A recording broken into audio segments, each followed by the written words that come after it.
আসসালামু আলাইকুম, সবাইকে স্বাগতম আজকের 50তম বিসিএস প্রিলি অপটিমাম ব্যাচ পরীক্ষার কৌশল ক্লাসে। কিছুক্ষণের মধ্যে আমরা ক্লাসটি শুরু করে দিব। আমার কথা যদি শুনতে পান একটু চ্যাট বক্সে ওয়াই লিখবেন, যারা ফেসবুক থেকে শুনছেন তারা একটু কমেন্ট করে জানাবেন।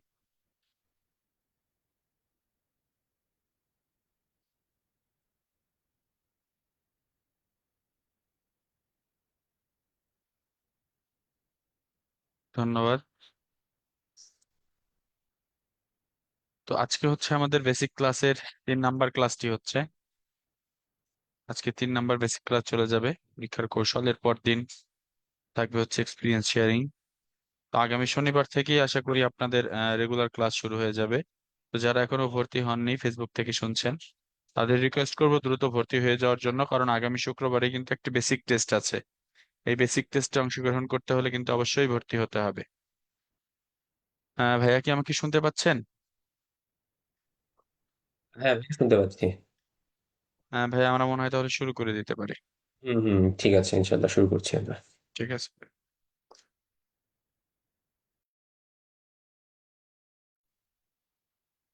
আসসালামু আলাইকুম, শুভ সন্ধ্যা এবং সবাইকে স্বাগত জানাচ্ছি 50তম বিসিএস প্রিলি অপটিমাম ব্যাচের আমাদের আজকের ক্লাসে।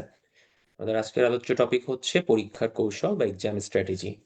সো আমার স্লাইডটা যদি ভিজিবল হয় এবং সাউন্ড লাউড এন্ড অডিবল থাকে, একটু চ্যাট বক্সে ওয়াই লিখে রেসপন্স করবেন যারা জুমে আছেন। আর ফেসবুকে যারা শুনছেন তারাও কমেন্ট করতে পারেন কমেন্ট বক্সে।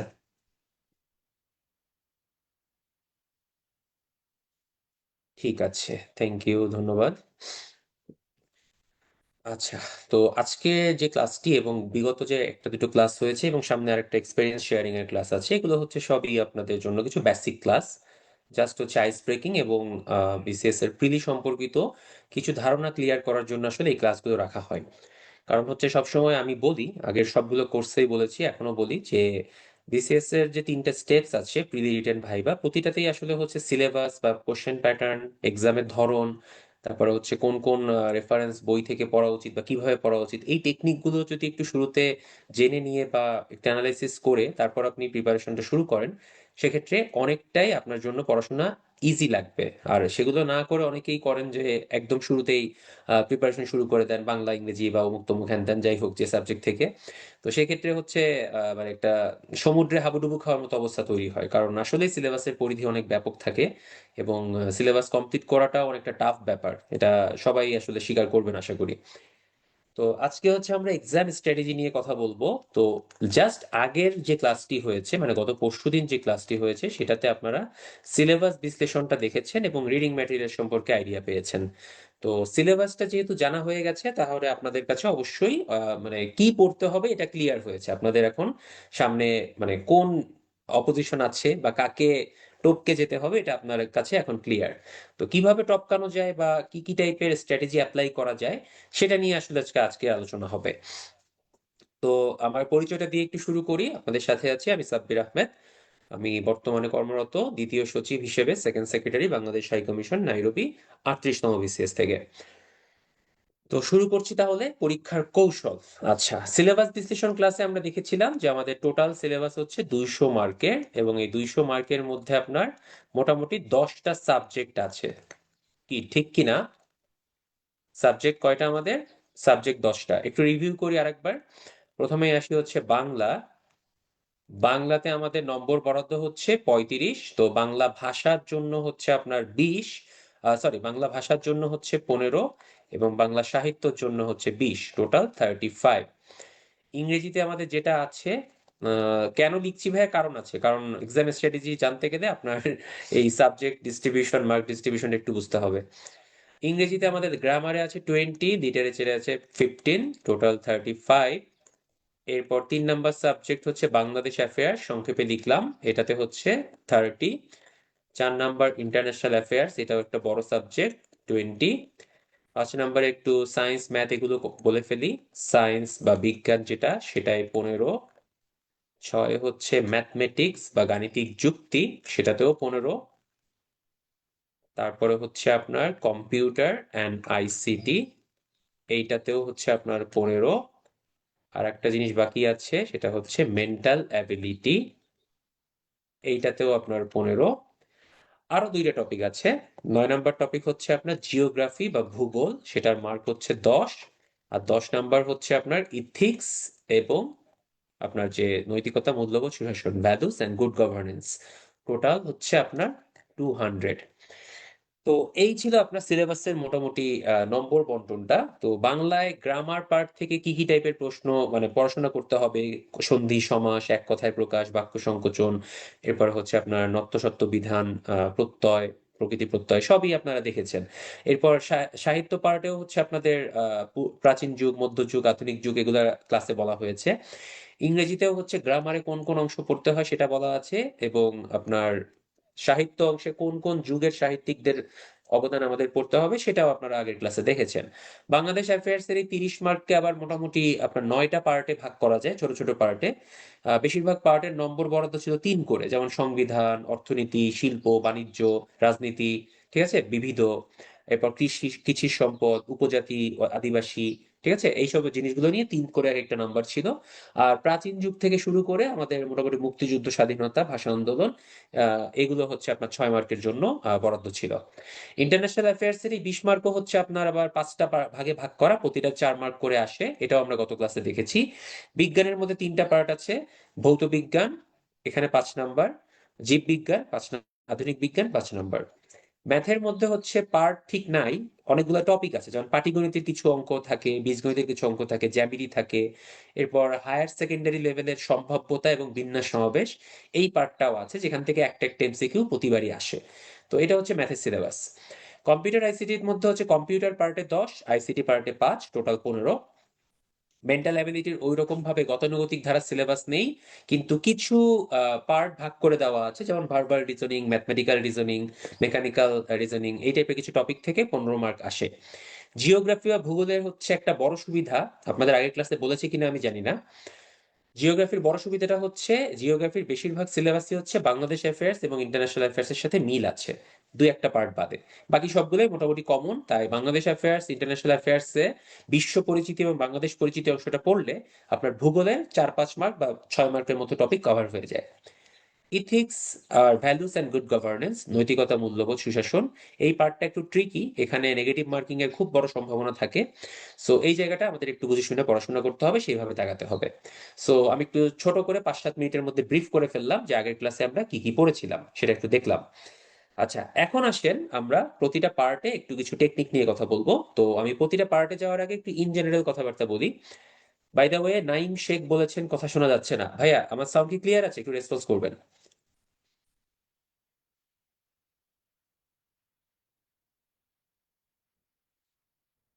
আচ্ছা, সবাই বলছেন ক্লিয়ার, তাহলে ভাই আপনি একটু গ্যাজেটটা বা ডিভাইসটা আরেকবার রিস্টার্ট দিবেন বা রিজয়েন করবেন, ঠিক হয়ে যাবে। আচ্ছা, আসেন তাহলে আমাদের কি করণীয় আছে সেটা বলি।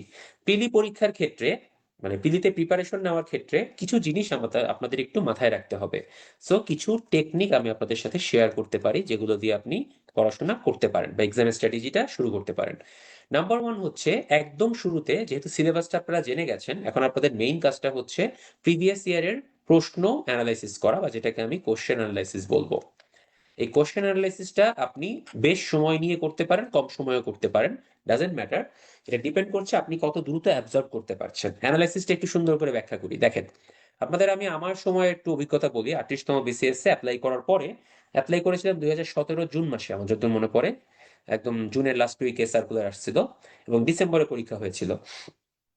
তো ওই সময় অ্যাপ্লাই করার সময় আহ, খুব চিন্তা ভাবনা ছাড়াই অ্যাপ্লাই করেছিলাম, করার পর দেখলাম যে বই কিনতে হবে। তো আমি ওরকম মনে হয় কি একটা MP3 কি একটা সেট কিনে নিয়ে আসছিলাম। তো আনার পরে একটু বই টই উল্টাই উল্টাই দেখি যে আসলে কুল পাচ্ছি না, স্বাভাবিক, কোনো আইডিয়াও নাই, মানে কোনো পূর্ব প্রস্তুতিও নেই, কিছুই নাই। সো পরে আমি একজনের কাছ থেকে শুনে একটা প্রশ্ন ব্যাংক কিনে নিয়ে আসলাম, ঠিক আছে।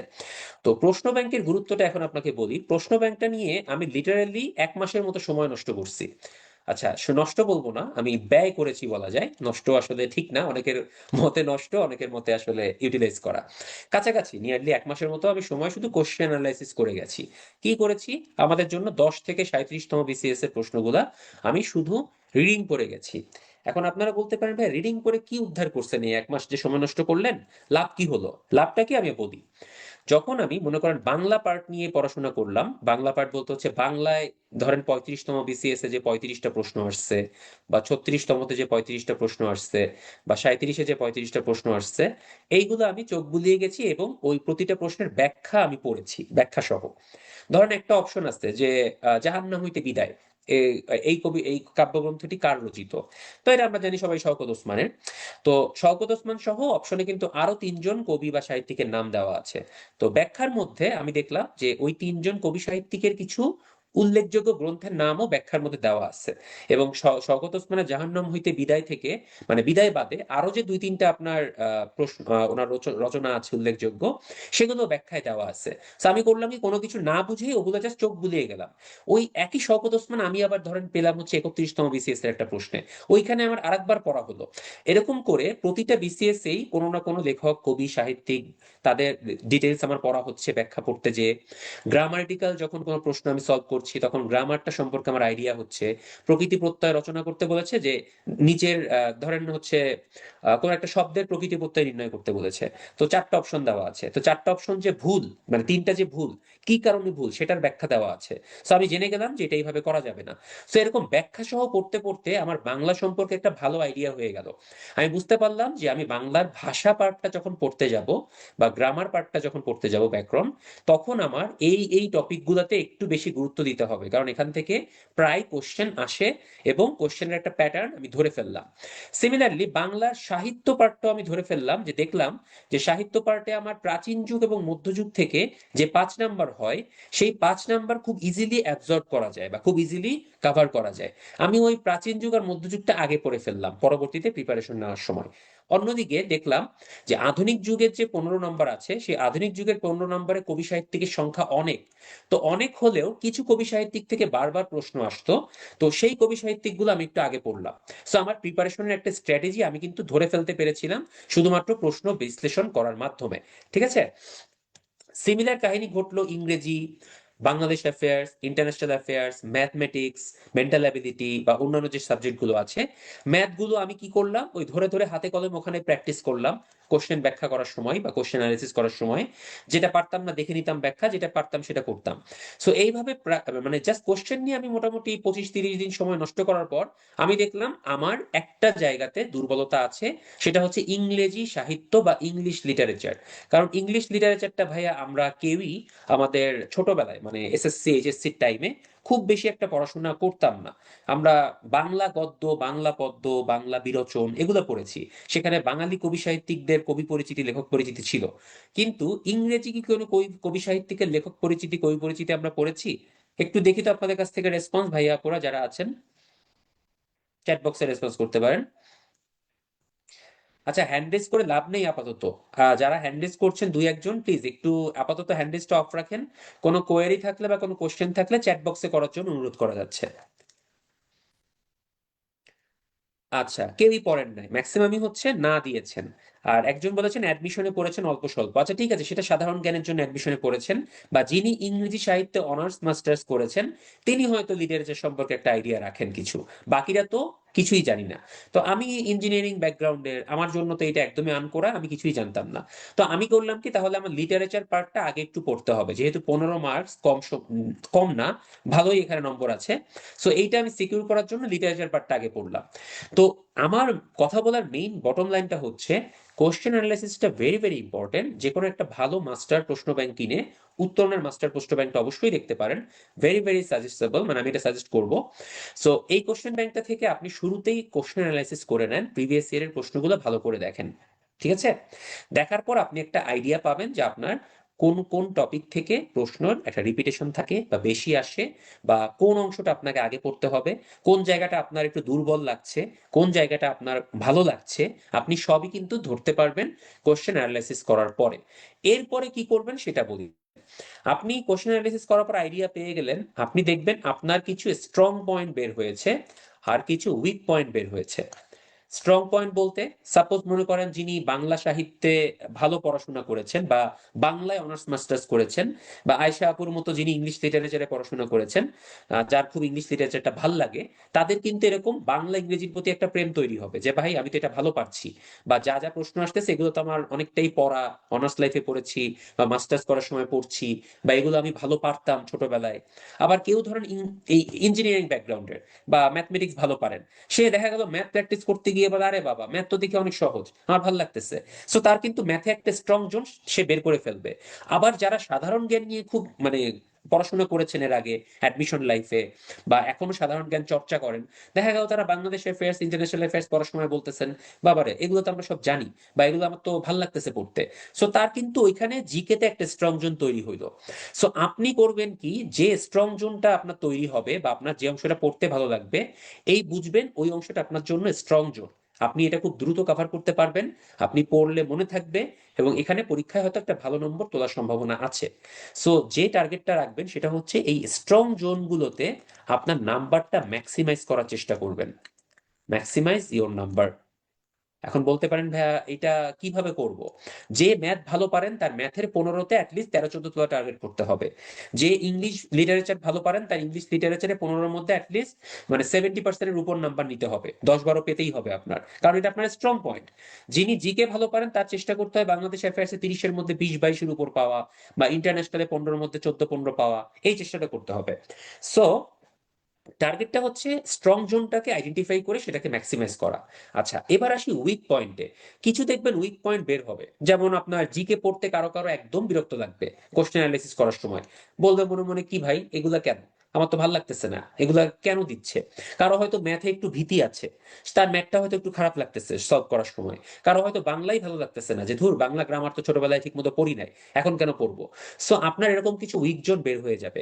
সো এই উইক জোন গুলাতে আপনার কিন্তু ভালো প্র্যাকটিস করতে হবে, এই অংশটা যেন অ্যাটলিস্ট একটা এভারেজ নাম্বার আপনি তুলতে পারেন। ঠিক আছে, আমি নাম্বারিংটা আপনাদেরকে দেখাবো একটু পরে, কোন সাবজেক্টে কত নম্বর পেলে মোটামুটি সেফ, বা কত টার্গেট করে পড়া উচিত একটু পরে আমি আলোচনা করছি। হ্যাঁ, তো আপনি কোশ্চেন অ্যানালাইসিস করলেন, স্ট্রং পয়েন্ট উইক পয়েন্ট বের করলেন, এরপরে আপনি শুরু করবেন হচ্ছে সাবজেক্ট ওয়াইজ পড়াশোনা।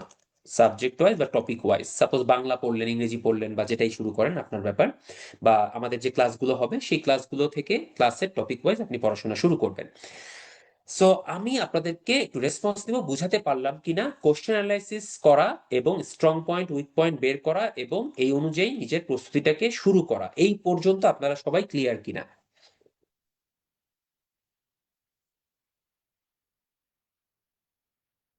আচ্ছা ঠিক আছে, জুমে রেসপন্স করেছেন অনেকে, চ্যাট বক্সে রেসপন্স করার জন্য ধন্যবাদ। যারা ফেসবুক লাইভে শুনছেন তাদেরকেও রিকোয়েস্ট থাকবে কোনো প্রশ্ন থাকলে করার জন্য। আচ্ছা এবার আসেন ভাইয়া, আমাদের একটা তো টার্গেট সেট করতে হবে। আপনি বাংলাদেশ অ্যাফেয়ার্সে 30-এর মধ্যে 30 তো পাবেন না, কেউই পায় না। আবার 30-এর মধ্যে 10-12 তো কোনো ভালো নম্বর না। সো একটু প্যারা হয়ে যায় আসলে টার্গেট সেট করা, যারা নতুন বিসিএস দিচ্ছেন, বা যারা এই 47তম প্রশ্নটা দেখলেন কেবল, যে এত অড টাইপের প্রশ্ন, অকওয়ার্ড টাইপের প্রশ্ন এবার এসেছে। সো এরকম পরিবর্তিত অবস্থায় আসলে কিভাবে একটা টার্গেট সেট করা উচিত সেটা নিয়ে একটু কথাবার্তা বলি। টার্গেট কত নাম্বার পেলে আপনারা সেফ? সো আমাদের জন্য নম্বর হচ্ছে 200। ভালো কথা। সো মনে করেন বাংলা, আমি ওয়ান বাই ওয়ান যাচ্ছি। বাংলায় দুইটা পার্ট, একটা হচ্ছে গ্রামার, একটা হচ্ছে লিটারেচার। গ্রামারে হচ্ছে 15, লিটারেচার হচ্ছে 20। সো আপনি বাংলার এই যে গ্রামার 15, যে এখানে স্ট্রং উইক ডাজেন্ট ম্যাটার, আমি এখন ইন জেনারেল কথা বলছি, কারো কারো হয়তো স্ট্রং পয়েন্ট, কারো কারো উইক পয়েন্ট, ডাজেন্ট ম্যাটার। এই দুইটার মধ্যে আপনি এখন একটি সর্বোচ্চ এবং সর্বনিম্ন নাম্বার আমরা বের করব, ম্যাক্সিমাম মিনিমাম, তারপর একটা এভারেজ বের করার চেষ্টা করব। আসেন দেখি। আচ্ছা একটা প্রশ্ন চলে এসেছে অলরেডি, ভালো প্রশ্ন ইলিয়াস ভাই, ধন্যবাদ আপনাকে। আপনি বলেছেন স্ট্রং পয়েন্ট ম্যাক্সিমাইজ করা নাকি উইক পয়েন্ট স্ট্রং করা, কোনটা বেশি ইম্পর্টেন্ট? আচ্ছা স্ট্রং জোনটাকে ম্যাক্সিমাইজ রাখাটা অনেক বেশি ইম্পর্টেন্ট, আর উইক জোনটাকে আপনি স্ট্রং করাটা অনেক টাফ হয়ে যায়, যেহেতু প্রিলিতে খুব বেশি টাইম পাবেন না আপনারা, হয়তো 3 থেকে 4 মাসের মতো সময় পাবেন। সো উইক জোনটাকে দেখেন আমি একটু সেট করে দিয়েছি, একটা এভারেজ নাম্বার রাখতে হবে, যেন আপনি একদম কম নাম্বার না পান। ধরেন ম্যাথে পারেন না কিছু, 15-এর মধ্যে 2-3 পাইলেন, লাভ নাই তো ভাই। অ্যাটলিস্ট চেষ্টা করেন 50-60%, মানে 7-8 নম্বর তোলার জন্য, আমি এইটা মিন করেছি। ঠিক আছে, আশা করি ইলিয়াস ভাই উত্তর পেয়েছেন। আমরা আবার চলে আসি এখানে। সো গ্রামারে যিনি ভালো, এই 15, সেই গ্রামারে 15-র মধ্যে কিন্তু আপনার যে ভালো পারে তার পক্ষে 10 থেকে 12 পাওয়া কিন্তু খুব অসম্ভব কিছু না। সো আমরা একটা ম্যাক্সিমাম নাম্বার রাখি গ্রামারে, যে অ্যারাউন্ড হচ্ছে 11। আর একটা মিনিমাম নাম্বার রাখি হচ্ছে ধরলাম 9। ঠিক আছে, 9 থেকে 11-র মধ্যে নাম্বার আপনি পেলেন। লিটারেচারে সিমিলারলি আমি ধরলাম যে আপনি একটা ম্যাক্সিমাম নম্বর পেতে পারেন হচ্ছে সাপোজ 14 থেকে 15, আর মিনিমাম নাম্বার পেতে পারেন হয়তো 20-এর মধ্যে 10 থেকে 12। সো আমরা এখানে 11 ধরি। সো এইটা একটা নাম্বার থাকলো। এবার আসি ইংরেজিতে। সেম, ইংরেজিতেও আপনার গ্রামারে কত নম্বর আছে বরদ্ধ? 20, লিটারেচারে 15। সো গ্রামার মনে করেন আপনি ম্যাক্সিমাম সর্বোচ্চ 20-এর মধ্যে হয়তো 15-15 পেতে পারেন। অন্যদিকে মিনিমাম পেলেন ধরলাম 10। লিটারেচার পার্টে আপনি সর্বোচ্চ পেলেন ধরলাম 15-র মধ্যে, খুব ভালো আপনি ইংলিশ লিটারেচারের ব্যাকগ্রাউন্ডের, আপনি 15-র মধ্যে হয়তো 11 বা 12 পেয়ে গেলেন। অন্যদিকে মিনিমাম নাম্বার হতে পারে, লিটারেচার মাঝে মধ্যে কঠিন হয়, এই জন্য আমি মিনিমাম রাখলাম 7। আচ্ছা, এবার আসেন আমি বাংলাদেশ অ্যাফেয়ার্সে আসি। বাংলাদেশ অ্যাফেয়ার্সের নম্বর বরাদ্দ 30। 30-এর মধ্যে মোটামুটি রিজনেবল বা ভালো প্রশ্ন এবং ভালো প্রস্তুতিতে 22-এর মতো নম্বর ইজিলি তোলা যায়, মানে ম্যাক্সিমাম 22-23 অনেকেই পান। আর মিনিমাম নাম্বার ধরলাম আমরা 18, একটা রাফ রাখার জন্য। ইন্টারন্যাশনাল অ্যাফেয়ার্স 20 নম্বর বরাদ্দ। 20-এর মধ্যে সর্বোচ্চ হয়তো আপনি 14 থেকে 15 পেতে পারেন, মিনিমাম ধরলাম আপনি 10 থেকে 11 পেলেন। ম্যাথমেটিক্স প্লাস মেন্টাল অ্যাবিলিটি, দুইটা একসাথে ধরলাম, হ্যাঁ, 15 + 15। ম্যাথে যিনি ভালো তার অবশ্যই টার্গেট থাকবে ম্যাথে একটা ভালো নম্বর তোলার জন্য। সো ম্যাথে 15-র মধ্যে আপনি যতই চেষ্টা করেন না কেন বর্তমান পরিস্থিতিতে 15 তো আপনি 15 পাবেন না। কারণ যারা ভালো ম্যাথ পারেন তাদেরও একটা দুইটা ম্যাথ ভুল হচ্ছে, কারণ কঠিন ম্যাথ দিচ্ছে, বড় ম্যাথ দিচ্ছে, সো প্রবলেম হচ্ছে। সো আমি সর্বোচ্চ এখানে 14 ধরলাম, আপনার একটা ভুল হতে পারে। আর মেন্টাল অ্যাবিলিটিতেও ধরলাম সর্বোচ্চ আপনি 13 বা 14 পেলেন। ওকে, তো মিনিমাম নাম্বার হতে পারে কত, যে কাছাকাছি একটা ভালো নম্বরের জন্য মিনিমাম আপনি পেতে পারেন হয়তো ম্যাথের ক্ষেত্রে হয়তো 9 বা 10, মেন্টাল এবিলিটি ধরলাম 9 বা 10। ওকে, এবার আসি বিজ্ঞান, সায়েন্স। সায়েন্সে নম্বর বরাদ্দ 15। আপনার ম্যাক্সিমাম যারা ভালো সায়েন্স পারেন তারাও আজকাল কিন্তু 12-13 পেতে মানে নার্ভাস হয়ে যাচ্ছেন, কারণ সায়েন্সের প্রশ্ন খুবই ক্রিটিক্যাল প্রশ্ন দিচ্ছে। 47-এর প্রশ্নটার দিকে একটু খেয়াল করলে আপনারা বুঝতে পারবেন যে ভালো সায়েন্স ব্যাকগ্রাউন্ডের ছেলে মেয়েরাও 15-র মধ্যে 9, 10 বা 11 পেতে মানে হাঁপিয়ে গেছে, এত নম্বরও উঠে নেয়। সো এটা ডিপেন্ড করে, তারপরও একটা এভারেজ বা ভালো প্রশ্নে 15-র মধ্যে কিন্তু 12 থেকে 13 পাওয়া সম্ভব। সো আমি 12 বা 13 ধরে রাখলাম, আর মিনিমাম ধরলাম 9 বা 10। ওকে, এবার আসি কোনটা বাকি আছে, কম্পিউটার এন্ড আইসিটি। সো কম্পিউটারের 15-তেও কিন্তু আপনার ওই 12-13 পাওয়া অনেক কঠিন হয়ে গেছে ইদানিং। সো 12 টার্গেট ধরেন, মিনিমাম ধরলাম 9। আর কি বাকি আছে? জিওগ্রাফি। জিওগ্রাফি 10-এর মধ্যে 7 খুবই ভালো একটা নাম্বার, মিনিমাম ধরলাম 5। সিমিলার ইথিক্স এবং নৈতিকতা মূল্যবোধে 10-এর মধ্যে 5 থেকে 6 ভালো নাম্বার আমি বলবো, কারণ এখানে নেগেটিভ মার্কিং প্রচুর হয়। সো আমি এখানে তারপর 7 ধরলাম ভালো নাম্বার, 5 হচ্ছে মিনিমাম নাম্বার। এখন আপনারা একটু খাতা কলম যদি সামনে থাকে, লাগবে না, ক্যালকুলেটর বা মোবাইলের ক্যালকুলেটরে আপনি আমাকে ম্যাক্সিমাম নাম্বারটা একটু যোগ করে কত হয় একটু বলেন। আমিও যোগ করছি।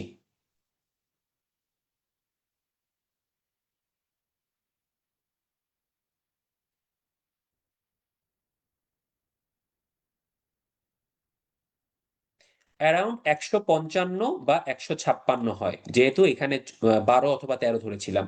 দেখেন তো যোগটা ঠিক আছে কিনা।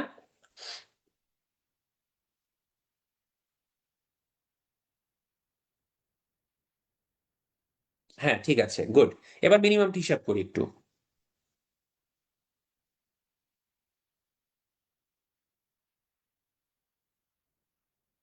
113 অথবা 114। আচ্ছা, এবার আপনারা একটু দেখেন ভাইয়া আপুরা, খেয়াল করেন। আমি একটা সর্বোচ্চ রেঞ্জ বের করেছি যে প্রতিটা সাবজেক্টে যে সুপার ডুপার নাম্বার নিতে পারে তার সর্বোচ্চ নাম্বার হতে পারে 155 থেকে 156, যেটা ইম্পসিবল অথবা নিয়ারলি ইম্পসিবল। এটা সম্ভবই না এত নাম্বার তোলা। নিয়ারলি বলছি এই কারণে, কেউ কেউ হয়তো এরকম নাম্বার পেতে পারেন যারা ভালো প্রিপারেশন নেন। আচ্ছা, 2 নাম্বার হচ্ছে মিনিমাম নাম্বারটা ধরলাম যে একদম কম কম ধরে একটা নম্বর সেট করেছি, 113 থেকে 114। কম বলতে একদম কমাই ধরি নাই, কারণ এভারেজ রেখেছি। সো এখন আপনি এই 115, সরি 155 এবং 113, এই দুইটার একটা এভারেজ করতে করেন তো। এভারেজ করলে আপনার নম্বরটা কিন্তু 130 থেকে 134 এরকম একটা জোনে চলে আসে। অর্থাৎ 65%-এর মতো নম্বর আপনার টার্গেট হওয়া উচিত বলে আমি মনে করি। হিসাবটা বুঝতে পারলাম কিনা? আরো কিছু ক্যালকুলেশন আছে, আমি বলছি।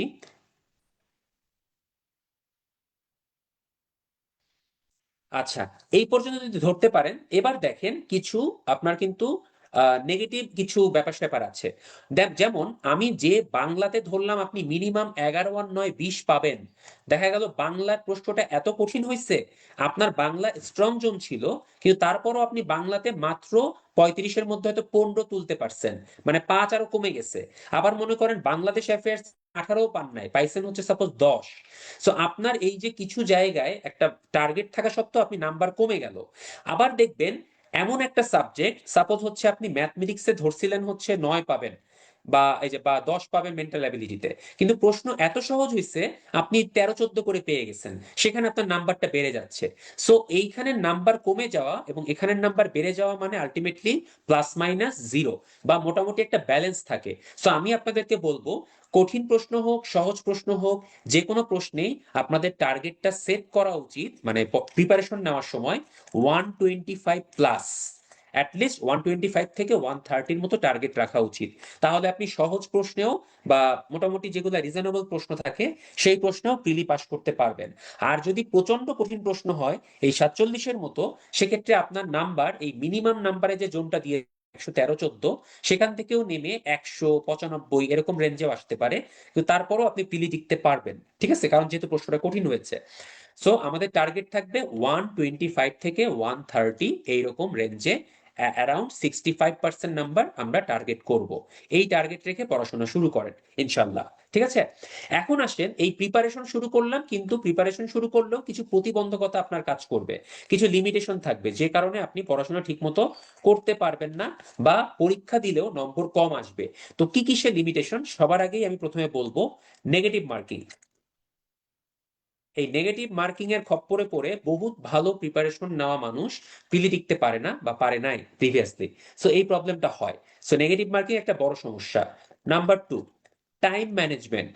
খুব ভালো প্রিপারেশন নিলেন, 130-35-এর টার্গেট করে আপনি পরীক্ষার হলে গেলেন, কিন্তু 2 ঘন্টার মধ্যে 200টা এমসিকিউ ঠিক মতো ফিল আপ করতে পারলেন না। সো টাইম ম্যানেজমেন্ট একটা বড় সমস্যা। নাম্বার থ্রি, এই দুইটা হচ্ছে পরীক্ষার হলের প্রবলেম, হলে বসে যেটা ফেস করবেন। এবার আসি প্রিপারেশনের টাইমে যে প্রবলেম বা লিমিটেশন গুলো হয় সেটা একটু বলি। প্রিপারেশনের টাইমের লিমিটেশন মেইন হচ্ছে কি পড়বো কি পড়বো না এটা বুঝতে না পারা, মানে what to do not to do এটা বুঝতে না পারা, এটা একটা লিমিটেশন হবে। নাম্বার ফোর, কিছু না বুঝেই বিভিন্ন অনলাইন বোদ্ধা বা বিভিন্ন বুজুর্গ ব্যক্তিবর্গ, মানে যারা ক্যাডার হয়েছেন আর কি, তাদের প্রতি সম্মান রেখেই বলছি, তাদের কথাবার্তায় বিভ্রান্ত হয়ে কোনো একটা স্পেসিফিক সাবজেক্টের উপর বেশি গুরুত্ব দিয়ে অন্য সাবজেক্টে সময় নষ্ট করে ফেলা। তার মানে না বুঝেই অতিরিক্ত সময় নষ্ট করা। সাপোজ উদাহরণস্বরূপ বলি, কোথাও আপনি দেখলেন যে ওনার কাছে কোর্স করলে বা ওনার কাছে পড়াশোনা করলে আপনার ম্যাথে আর কোনো সমস্যা হবে না, 15-তে 15, মেন্টাল অ্যাবিলিটিতে 15-তে 15 পাবেন, আপনি সেই অনুযায়ী প্রচুর টাইম দিলেন ম্যাথের উপরে, কিন্তু একটু চিন্তা করে দেখলেন না একটা ম্যাথ সলভ করতে গেলে যে সময় লাগে সেই সময়েই আপনি কিন্তু অন্য আরো 2-3টে এমসিকিউ সলভ করতে পারবেন, অথচ সবগুলোর জন্যই কিন্তু নম্বর সেম। একটা ম্যাথের নাম্বারও এক, একটা সাধারণ জ্ঞানের নাম্বারও এক, বাংলা সাহিত্যের প্রশ্নের নাম্বারও এক।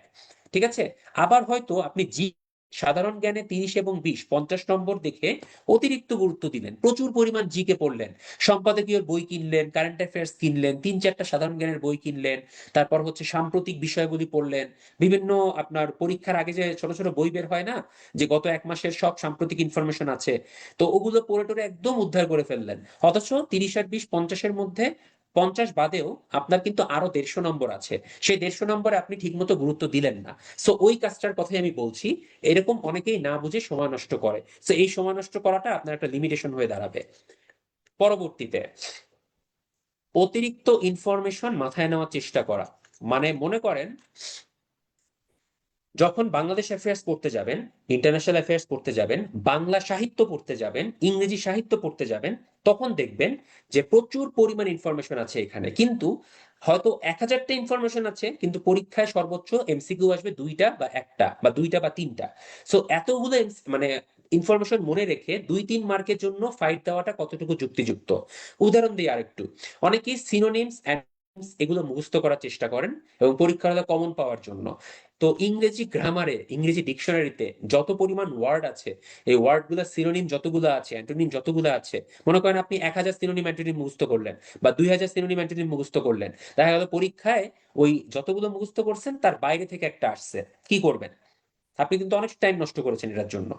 সো এই যে জিনিসগুলো বললাম, অতিরিক্ত সময় নষ্ট করা, অতিরিক্ত ইনফরমেশন মাথায় নিয়ে যাওয়া, যেটার আসলে আলটিমেটলি কোনো স্ট্র্যাটেজিক রেজাল্ট নাই, কোনো লাভ নাই, সেই কাজগুলো করেই কিন্তু প্রিপারেশনটা নষ্ট হয়ে যায়। তো এই কাজগুলো একটু করা যাবে না। এবার আসি what to do not to do. আচ্ছা, প্রিপারেশন নেওয়ার টাইমে কয়েকটা কাজ করা খুবই গুরুত্বপূর্ণ এবং প্রয়োজনীয়। Number one, time to time exam দেওয়া। আচ্ছা, টাইম টু টাইম এক্সাম দেওয়া বলতে কি বুঝাচ্ছি, আপনি ডেইলি দেন, উইকলি দেন, মান্থলি দেন, এক্সাম দিতে হবে আপনাকে। আপনার হয়তো একটা ক্লাস করার পরে, উত্তরণের কথাই বলছি, একটা ক্লাস করার পরে আপনি হয়তো ঠিকভাবে সিলেবাসটা কমপ্লিট করতে পারেন নাই, অনেকেই পারবেন না, আমি বলে রাখছি, ভালো করে শুনেন কিন্তু। যারা ভর্তি হয়েছেন, আমাদের ক্লাস শুরু হচ্ছে কয়েকদিন পরে, শুরু হওয়ার পর মানে প্রতিটা ক্লাসের সকল তথ্য, সকল সিলেবাস আপনি কমপ্লিট করতে পারবেন এই আশা করাটা বোকামি, এটা হবে না। দেখবেন কিছু না কিছু গ্যাপ পড়ে যাচ্ছে। সো অলসতা বশত বা কনফিডেন্সের অভাবে তখন আপনারা পরীক্ষায় অ্যাটেন্ড করেন না। সো আলটিমেটলি এটা দিয়ে নিজের পায়ে নিজের কুড়াল মারা হয়, এই কাজটা করবেন না। সিলেবাস কমপ্লিট হোক বা না হোক, এক্সাম দিবেন, ওই যতটুকু পড়েছেন তার মধ্যে থেকে যে কয়টা প্রশ্ন আসছে সেগুলোই উত্তর করেন। আপনি অ্যাটলিস্ট কনফিডেন্ট থাকবেন যে আপনি পরীক্ষা দিচ্ছেন। এটা মাথায় রাখা খুবই গুরুত্বপূর্ণ। শুধু বলছি ভাইয়া, পরীক্ষার হলে গিয়ে যখন আপনি মেইন পরীক্ষা অ্যাটেন্ড করবেন, ওই পরীক্ষা হলের যে পরিবেশ, প্রিলির যে পরিবেশটা, এই পরিবেশটা কিন্তু আপনার বাসায় বসে পরীক্ষা দেওয়ার মতো পরিবেশ না। অনেক বুজুর্গ ব্যক্তিবর্গ আছেন যারা প্রচন্ড ভালো সিলেবাসে প্রস্তুতি নিয়েছেন, প্রচন্ড ভালো প্রিপারেশন আছে, কিন্তু মডেল টেস্ট দেন নাই, এক্সাম দেন নাই টাইমলি, শুধু গিয়ে পরীক্ষার হলে উপস্থিত হয়েছে এবং ওই পরীক্ষার হলের প্রেশারটা ধরে রাখতে পারে নাই। হয়তো 2টা এমসিকিউ পারেন নাই, একটা বৃত্ত ভরাট করতে ভুল হয়েছে, মাথা গরম হয়ে গেছে, একটা ম্যাথ মিলতেছে না, মাথা গরম হয়ে গেছে। ওই মাথা গরমটা পরে আর ঠান্ডা হয় নাই, পুরো 2 ঘন্টা গরম রাখা অবস্থায় পরীক্ষা দিচ্ছে, আলটিমেটলি রেজাল্ট খারাপ আসে নাই। সো পরীক্ষার হলে মাথা গরম হলেও সেই ঠান্ডা রাখার প্র্যাকটিসটাও কিন্তু এক্সাম দেওয়ার মাধ্যমে করা সম্ভব। ঠিক আছে? সো এক্সাম দিবেন। আচ্ছা, এখন এখানে অনেকে প্রশ্ন আমাকে করছেন না, আমি আশা করেছিলাম একটা দুটো প্রশ্ন আসবে, যে সিলেবাস যে ভাইয়া বললেন কমপ্লিট হবে না, তো কমপ্লিট না হলে কি করব?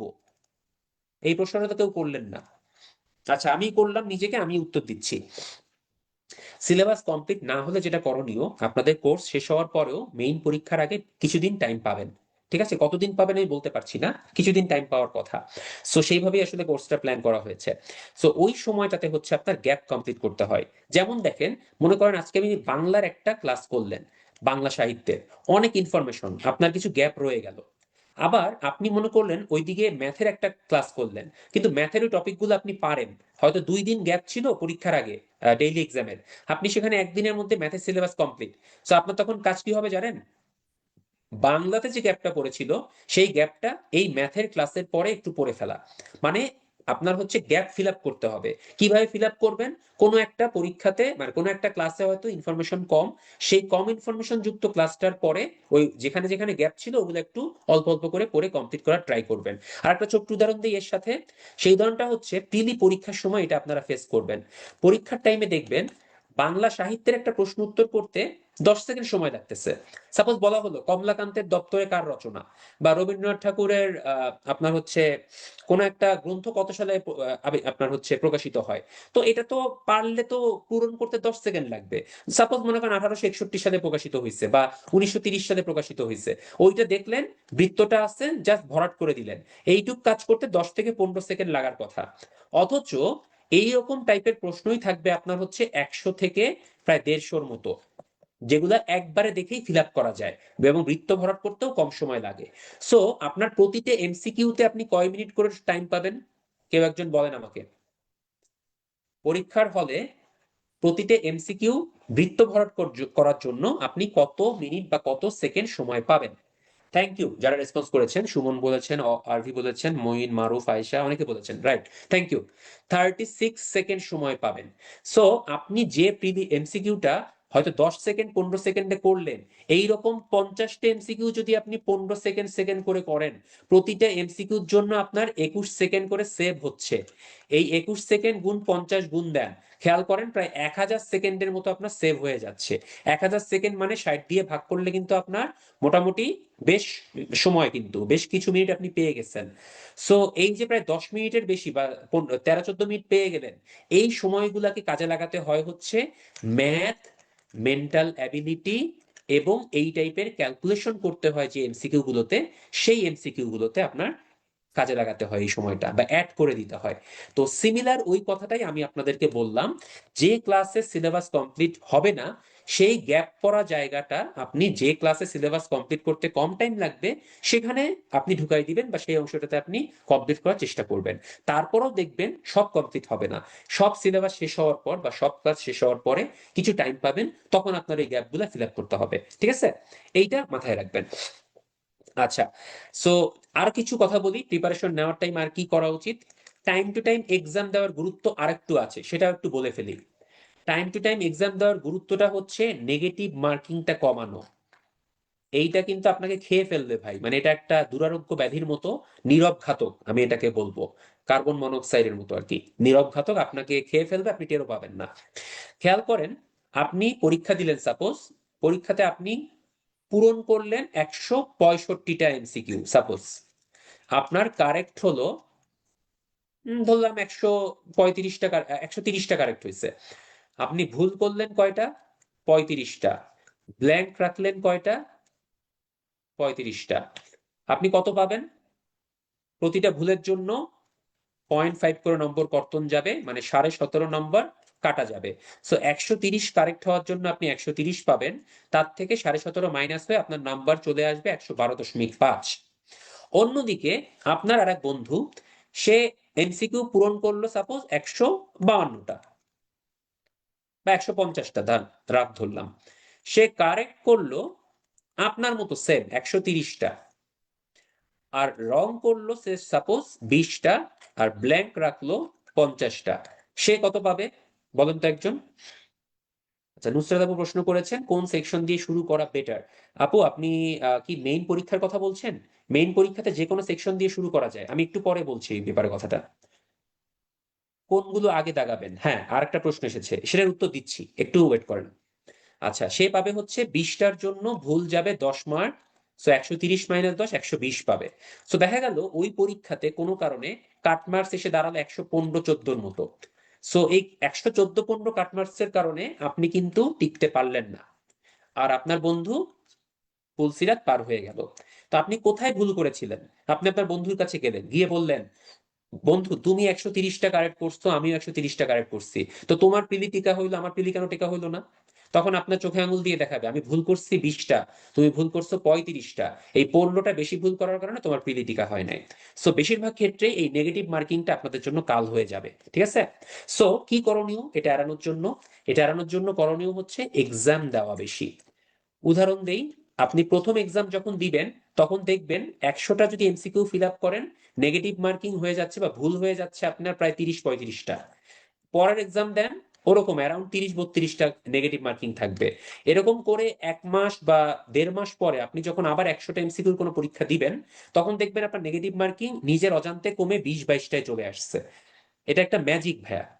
আপনি 2 মাস যারা পরীক্ষা দেন ডেইলি বা উইকলি, এরপরে 2 মাস পর গিয়ে দেখবেন আপনার নেগেটিভ মার্কিং কমে আসছে 15-16টা। এরপর আপনি আরো কিছুদিন পর যান, 3 মাস পরে গিয়ে দেখবেন 100 বা 200 মার্কের যখন এমসিকিউ দিবেন বা ফাইনাল মডেল টেস্ট দিবেন 200 মার্কের, তখন দেখবেন আপনার চাইলেও 14-15টা বা 10-12টার বেশি নেগেটিভ মার্কিং হচ্ছে না। তার মানে কি আপনার কি কারেক্ট করার রেট বেড়ে যাচ্ছে না?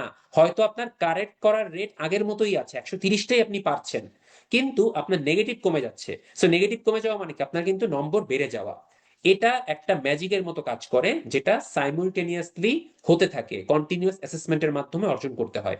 এটা একদিনে হবে না। সাপোজ আজকে আপনি একটা পরীক্ষা দিলেন, নেগেটিভ মার্কিং হলো 30টা, কালকেই আপনি পরীক্ষা দিয়ে ওটা 15-তে নামিয়ে আনতে পারবেন না, কারণ আপনার মধ্যে একটা টেন্ডেন্সি থাকবে যে এমসিকিউ ভরাট ফিল আপ করতে হবে, বৃত্ত ভরাট করতে হবে, মাথার মধ্যেই ক্যারা লেগে থাকবে, মনে হবে আরো দুইটা পূরণ করি। সো এত লোভে পড়া যাবে না। সো লোভ থেকে উত্তরের উপায়টা বলি। 4টা এমসিকিউ অপশন থাকে। পরীক্ষার হলে যখন পরীক্ষা দিবেন, সেটা পরীক্ষার হলে হোক বা ডেইলি এক্সাম হোক, উত্তরণের উইকলি এক্সাম হোক, মান্থলি এক্সাম হোক, বা মডেল টেস্ট হোক, ফাইনাল মডেল টেস্ট হোক, ডাজেন্ট ম্যাটার, যে কোনো পরীক্ষাতে মনে রাখবেন 4টা এমসিকিউ অপশনে থাকে। আপনি প্রথম থেকে যখন শুরু করবেন 1 থেকে 200 পর্যন্ত, এক নজরে বা এক নাগারে আপনার টার্গেট থাকবে যে এমসিকিউটা আপনি 100% শিওর বা নিশ্চিত, সেইটাই শুধুমাত্র ফিল আপ করবেন। এইটা থাকবে আপনার মেইন টার্গেট। সো আপনার টার্গেটটা হবে এইরকম। আপনি আইদার বাংলা দিয়েও পরীক্ষা শুরু করতে পারেন, আইদার আপনি ম্যাথ দিয়ে শুরু করতে পারেন, আপনি জিকে দিয়ে শুরু করতে পারেন, ডাজেন্ট ম্যাটার। আপনার কোন সেট পড়বে পরীক্ষায় সেটা আমি জানি না, যে সেটই পড়ুক না কেন আমি অলওয়েজ চেষ্টা করতাম 1 থেকে শুরু করা। এটা আমার ফিলোসফি। আবার হয়তো রহিমের ফিলোসফি হবে হচ্ছে সে উল্টা থেকে শুরু করা, 200 থেকে শুরু করে। করিমের ফিলোসফি হবে সে সাধারণ জ্ঞান দিয়ে শুরু করবে। আবার জয়নাল মনে করেন হচ্ছে প্রচুর পরিমাণের ম্যাথ পারে, সে ম্যাথ দিয়ে শুরু করবে।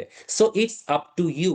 আপনি কোনটাতে কমফোর্টেবল সেইটা করেন, কোনো সমস্যা নাই। যতক্ষণ পর্যন্ত আপনি 200 এমসিকিউ 2 ঘন্টার মধ্যে মানে ফিল আপ করতে পারবেন, ততক্ষণ পর্যন্ত যেভাবেই শুরু করেন না কেন আপনি ওকে, নো প্রবলেম।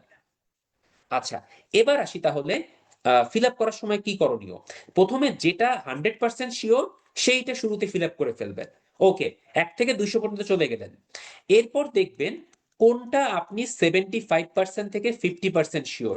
যেমন মনে করেন option A, B, C, D 4টা আছে, আপনি জানেন সি বা ডি এর মধ্যে কোনোটা হবে না, এ বা বি এর মধ্যে হতে পারে।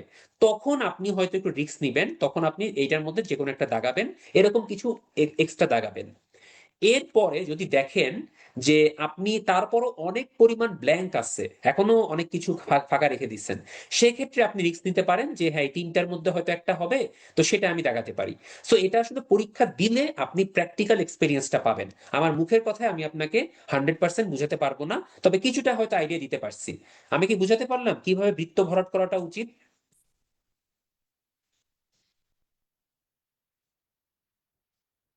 একটু রেসপন্স করবো চ্যাট বক্সে।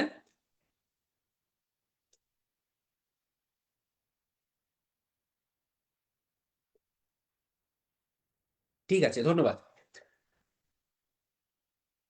আচ্ছা, একজন প্রশ্ন করেছেন ভাইয়া যে আহ, এই 75% 50%-এর কতটা পূরণ করবেন। ভাই, এই কতটা পূরণ করবেন এই কথাটাই আমি বলতে পারতেছি না। এইটা ডিপেন্ড করে হচ্ছে কোশ্চেনের উপরে। যেমন 47তম বিসিএস এ যারা পাশ করেছেন বা যারা পরীক্ষা দিয়েছেন, তারা এক্সাম হলে প্রথম 15-20টা এমসিকিউ দেখেই বুঝে গেছেন কোশ্চেন কঠিন হয়েছে। এখন বলতে পারেন ভাই আপনি কিভাবে বললেন, আপনি কি জ্যোতিষী, আপনি কি পরীক্ষার হলে ছিলেন? না ভাই, আমি পরীক্ষার হলে ছিলাম না, কিন্তু আমি 2টা বিসিএস প্রিলি দিয়েছি, 38 দিয়েছি, 40ও দিয়েছি। যদিও 40-এ ফাইনালি অ্যাটেন্ড করা হয় না আর কি, ভাইবা দেওয়া হয় নাই। সো এই 2টা বিসিএস প্রিলির এক্সপিরিয়েন্স থেকে আমি বলতে পারি 38তম বিসিএস এর মোটামুটি প্রথম 20-30টা কোশ্চেন যাওয়ার পরে আমি ধরে ফেলছিলাম যে 38-এর প্রশ্ন হচ্ছে এভারেজ প্রশ্ন। এই প্রশ্নে মোটামুটি 120-25-এর উপরও পাওয়া যাবে, এবং আমি সেটাই পেয়েছিলাম, 132 পেয়েছিলাম যতদূর মনে পড়ে, মানে আমার হিসাবে আর কি, পিএসসির হিসাবে না। আর 40-এ আমি যখন পরীক্ষা দিতে গেলাম, তখন আমি মোটামুটি ওরকম 15-20টা এমসিকিউ বা 25টা এমসিকিউ পার হওয়ার পরে বুঝছি এটা 38-এর মতো এত সহজ ছিল না, আমার কাছে একটু কঠিন কঠিন লাগতেছিল। সো আমি তখন বুঝে গেছি যে এবার নাম্বার একটু কম উঠবে বা আমার একটু কম পেলেও সমস্যা নাই। সো আপনি যখন এরকম daily exam, weekly exam, monthly exam দিবেন, তখন আপনি একটা অটোমেটিক এক্সপিরিয়েন্স গেইন করবেন। আপনি যখন পরে ফাইনালি মেইন পরীক্ষা অ্যাটেন্ড করবেন, তখন আপনি পরীক্ষার 15-20 মিনিট যাওয়ার পর বা আধা ঘন্টা যাওয়ার পরই ধরে ফেলবেন যে কোশ্চেনটা কি সহজ হয়েছে নাকি কঠিন হয়েছে। তখন আপনি সেই অনুযায়ী পূরণ করবেন। ঠিক আছে? এই জন্য বলতে পারছি না যে 75% 50%-এ কয়টা পূরণ করতে হবে। আচ্ছা, আরো কিছু প্রশ্ন এসেছে, একটু রেসপন্স করে নেই। সায়েন্স ব্যাকগ্রাউন্ডের একজন ভাইয়া, তিনি ম্যাথ পরে শুরু করা উচিত কিনা যেহেতু বেশি টাইম লাগে ম্যাথে। হ্যাঁ, এটা একটা উত্তর হতে পারে। ম্যাথে কিন্তু আপনার টাইম বেশি লাগে, একটা এমসিকিউ পূরণ করতে অনেক সময় 2-3 মিনিট লেগে যায়। সো অনেকে ম্যাথটা শেষের দিকে শুরু করতে বলেন। তো আমি আপনাদেরকে একটু টেকনিক বলি কখন ম্যাথ শুরু করা উচিত। ম্যাথ আপনারা করবেন কি একদম লাস্টেও রাখবেন না, আবার একদম ফার্স্টেও রাখবেন না। কি করবেন, ম্যাথটা চেষ্টা করবেন মোটামুটি 1 ঘন্টা পার হওয়ার পরে 1.5 ঘন্টার মধ্যে শেষ করে ফেলতে। তাহলে কি হবে, লাস্টের 15-20 মিনিটে প্রচুর পরিমাণের আপনার মানে হরমোন নিঃসরণ হবে, অ্যাড্রেনালিন যে হরমোনটা আছে, এই হরমোনের কারণে মাথা থাকবে গরম, দেখবেন ম্যাথের ক্যালকুলেশন মিলবে না। আবার শুরুর দিকে যদি আপনি ম্যাথ করে বেশি টাইম নষ্ট করে ফেলেন কোনো কারণে, ওইটার ইম্প্যাক্ট আপনার পরবর্তী এমসিকিউ গুলোর উপর পড়বে। সো চেষ্টা করবেন ম্যাথটা 1 ঘন্টার পরে শুরু করে 1.5 ঘন্টার মধ্যে শেষ করতে, তাহলে ভালো হবে। আচ্ছা, কয়েকজন প্রশ্ন করেছেন অ্যাডমিট কার্ডে রাফ করব কিনা, দাগানো যাবে কিনা, বা কোশ্চেনের পাশে রাফ করে তারপর ফিল আপ করবো কিনা। আমি আপনাদেরকে এখন সেই বিষয়ে কিছু কথাবার্তা বলি। অনেকে এমসিকিউ ফিল আপ করার ক্ষেত্রে কিছু টেকনিক অ্যাপ্লাই করেন। ফিল আপ অপশনস কিভাবে আপনি ফিল করতে পারেন। নাম্বার ওয়ান, কেউ কেউ করেন কি, একটা এমসিকিউ ধরেন, একটা একটা করে বৃত্ত ভরাট করেন। এইটা একটা অপশন, যেটা আমি করি। 2 নাম্বার, কেউ কেউ 1 থেকে 200 পর্যন্ত সব এমসিকিউ আগে গো থ্রু করেন প্রশ্নের মধ্যে, এবং প্রশ্নে এ, বি, সি, ডি 4টা যে অপশন থাকে তার পাশে একটু মার্ক করে রাখেন এরকম করে, এ অথবা বি বা সি। এরপর ওএমআর শিটটা নিয়ে সবগুলো পূরণ করে ফেলেন, এটাও একটা ওয়ে। আবার কেউ আছেন আপনার 1 থেকে 200 পর্যন্ত না যে, প্রথমে কিছু সময় 1 থেকে 100 পর্যন্ত হয়তো আপনার, বা কিছু এমসিকিউ পর্যন্ত 1 বাই 1 পূরণ করে, লাস্টের দিকে আবার কিছু ফাঁকা রেখে আবার পূরণ করে। সো যেভাবেই আপনি করেন না কেন কোনো সমস্যা নাই, বাট পজিটিভ নেগেটিভ দুইটা আছে। 1 নাম্বারটার পজিটিভ নেগেটিভের সম্ভাবনা খুবই কম, মানে নেগেটিভের সম্ভাবনা খুবই কম, মানে নেগেটিভ সাইড নাই। কারণ কি, আপনি যখন ওএমআর শিট ফিল আপ করবেন, মনে করেন এটা 1 নাম্বার প্রশ্ন, 2 number, 3 number, 4 number, 5 number, 6 number, 7, 8, 9, 10, একে 4টা আছে, দুইয়ে 4টা আছে, তিনে 4টা আছে। আপনি যখন 1 বাই 1 পূরণ করবেন তখন আপনি জানেন, মনে করেন 1-এর বি পূরণ করলেন, 2-এর এ পূরণ করলেন, 3-এর ডি পূরণ করলেন। সো আপনার কিন্তু একটা সিকুয়েন্স আছে, আপনি সব ফিল আপ করতেছেন, মাথার মধ্যে কিন্তু কোনো প্রেশার কাজ করতেছে না, খেয়াল করেন। আপনি ফিল আপ করে যাচ্ছেন, 4 নাম্বার মনে করেন ব্ল্যাঙ্ক রাখছেন, সমস্যা নাই, 5 আবার ফিল আপ করলেন সি। এইটা একটা সুন্দর উপায়, এই জন্য আমি 1 নাম্বারটা বেশি প্রেফার করি। আর 2 নাম্বার অপশন যেটা, যে প্রশ্নে প্রথমে একটু মার্ক করে রাখবেন, লাস্টে একবারই ফিল আপ করবেন, এটা নেগেটিভ আসপেক্টটা অনেক বেশি। নাম্বার ওয়ান, প্রচুর প্রেশার থাকবে। মনে করেন আপনি 1.5 ঘন্টা পার হয়ে গেছে, আপনি এখনো ওএমআর শিটটায় হাত দেন নাই, আপনি কি বুঝতে পারতেছেন কি হবে? মনে করেন আপনার 1 থেকে 200 পর্যন্ত যেতে আপনি 1.5 ঘন্টা পার করে ফেলছেন, কিন্তু আপনার ওএমআর শিট এখনো ফিল আপই করা হয় নাই। সো আপনি আধা ঘন্টার মধ্যে ফিল আপ করা শুরু করলেন, কিন্তু 200 পর্যন্ত আসতে পারলেন না। মানে আলটিমেটলি, মানে ওই গল্পটার মতো হলো। ওই ছোটবেলায় একটা গল্প পড়েছিলেন কিনা আপনারা একটু মনে করে দেখেন। এক ব্যক্তির জমির প্রচুর লোভ আছে, তো তাকে বলা হলো যে তুমি, এটা একটা মনে হয় ইটালিয়ান বা স্প্যানিশ কোনো একটা কোনো মিথ বা উপগল্প। তাকে বলা হলো সূর্যোদয়ের সময় গিয়ে তাকে বলা হলো, বড় বিশাল মাঠের পাশে গিয়ে তাকে বলা হলো যে আপনি যান, দৌড়ায় এসে সূর্যাস্তের সময় এখানে পৌঁছাবেন, যে পরিমাণ এলাকা কভার করবেন সেই পরিমাণ হচ্ছে আপনার জমি, আপনাকে দিয়ে দেওয়া হবে। এরকম একটা গল্প আমরা পড়েছিলাম। তো ওই লোক কি করলো, জমির লোভে লোভে দৌড়াইতে থাকলো, ফিরে আসার চিন্তা করতেছে না। দৌড়াতে দৌড়াতে সে একদম বিকাল পর্যন্ত দৌড়াইছে। এখন দেখলো, আরে বাবা, আমার তো 1 ঘন্টা সময় আছে, আমি এখন কিভাবে ব্যাক করব, সন্ধ্যা হয়ে যাচ্ছে। সে তখন দৌড়ানো শুরু করলো, আবার সেই স্টার্টিং পয়েন্টের দিকে। দৌড়াতে দৌড়াতে হাঁপাতে হাঁপাতে মাঝপথে পড়ে মারাই গেল। যাই হোক, সো আপনি এই জিনিসটা কিন্তু এই 2 নম্বর অপশনে হয়। আপনি প্রথমে দৌড়ানো শুরু করলেন, 1.5 ঘন্টা পর্যন্ত খালি এমসিকিউ দাগিয়ে গেলেন প্রশ্নের মধ্যে, কিন্তু ওএমআর শিট ফিল আপ করলেন না। আছে কোনো? সো আমার মতে 1 নম্বর অপশনটা করবেন, 1 বাই 1 ফিল আপ করবেন, তাতে সুবিধা আছে। আচ্ছা, 2 নম্বরে আরেকটা অসুবিধা আছে। ওই দ্রুত পূরণ করার সময় অনেক সময় এরকম হয়, 1 নম্বরেরটা আপনি 2 নম্বরে ফিল আপ করে ফেলছেন, 2 নম্বরেরটা 3 নম্বরে ফিল আপ করে ফেলছেন তাড়াহুড়ো করতে গিয়ে। তখন কিন্তু আম যাবে, সালা যাবে, আটি যাবে, সব যাবে, কিচ্ছু থাকবে না। সো এই কাজটাও করা যাবে না।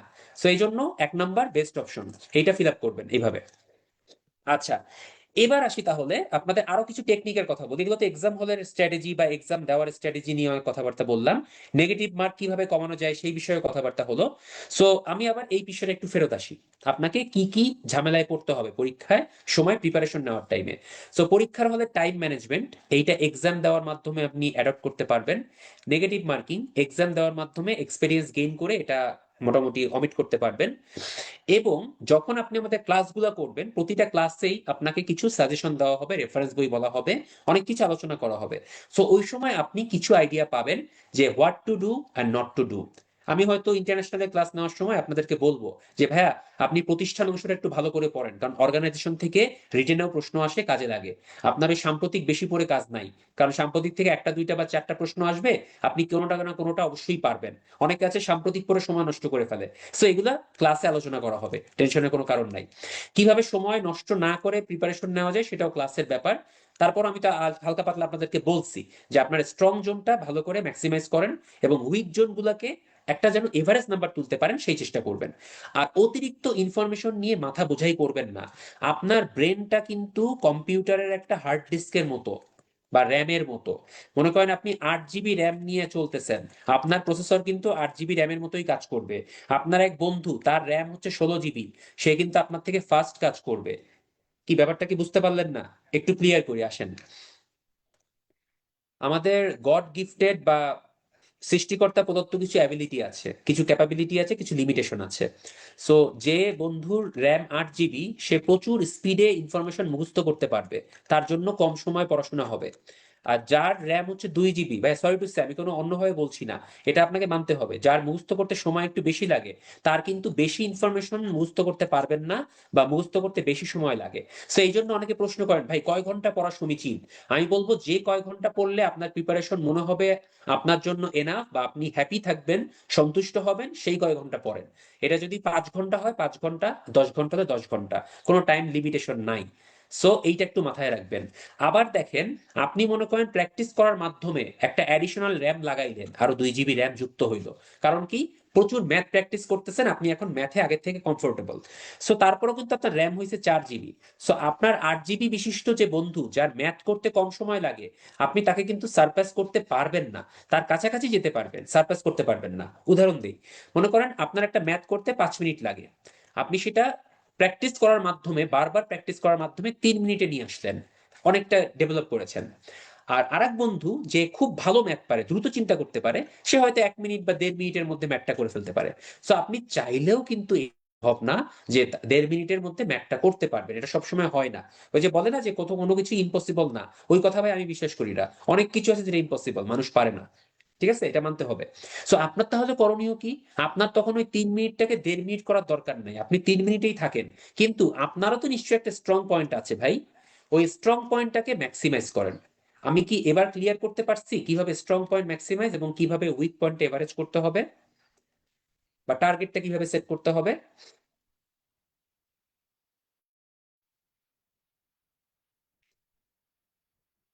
সো আবার একটু রিপিট করছি, আপনার যে অংশটাতে একটু লিমিটেশন আছে, সেটাকে আপনার ওই গড গিফটেড সুপারফাস্ট বন্ধুর মতো করতে গিয়ে, যার সাথে গ্রুপ স্টাডি করছেন, সে 5 মিনিটে একটা ইনফরমেশন মুখস্থ করে ফেলতেছে, আপনার লাগে 10-15 মিনিট।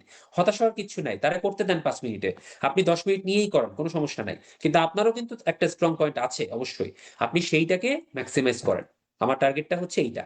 ওকে, আচ্ছা ব্যাস, অনেক কথাবার্তা বলছি। সো আমি এখন একটু সামারি করব, যে কথাবার্তাগুলো বললাম, যে আলোচনাগুলো করলাম, সেগুলো একটু সামারি করি, আসেন।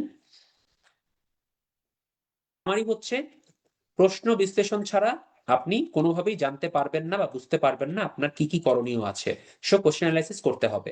স্ট্রং পয়েন্ট আইডেন্টিফাই করেন, উইক জোন আইডেন্টিফাই করেন, সেগুলো নিয়ে কাজ করেন। উইক জোনটাকে আবার বেশি হেলাফেলা করেন না। যেমন অনেকে ভাবেন ধুরো, ম্যাথ আমি কম পারি, ম্যাথে 15তে না পাইলে কি হবে, সব সাবজেক্ট তো তার পাশ করতে হয় না, তো সমস্যা নাই। না ভাইয়া, আপনি এই যে ম্যাথটা ছেড়ে যাচ্ছেন, আপনি কিন্তু লিখিত পরীক্ষায় গিয়ে ধরা খাবেন। সাপোজ আপনি পিডি উতরে গেলেন, কিন্তু লিখিত পরীক্ষায় তো আপনার ম্যাথ করতে হবে, তখন কি করবেন?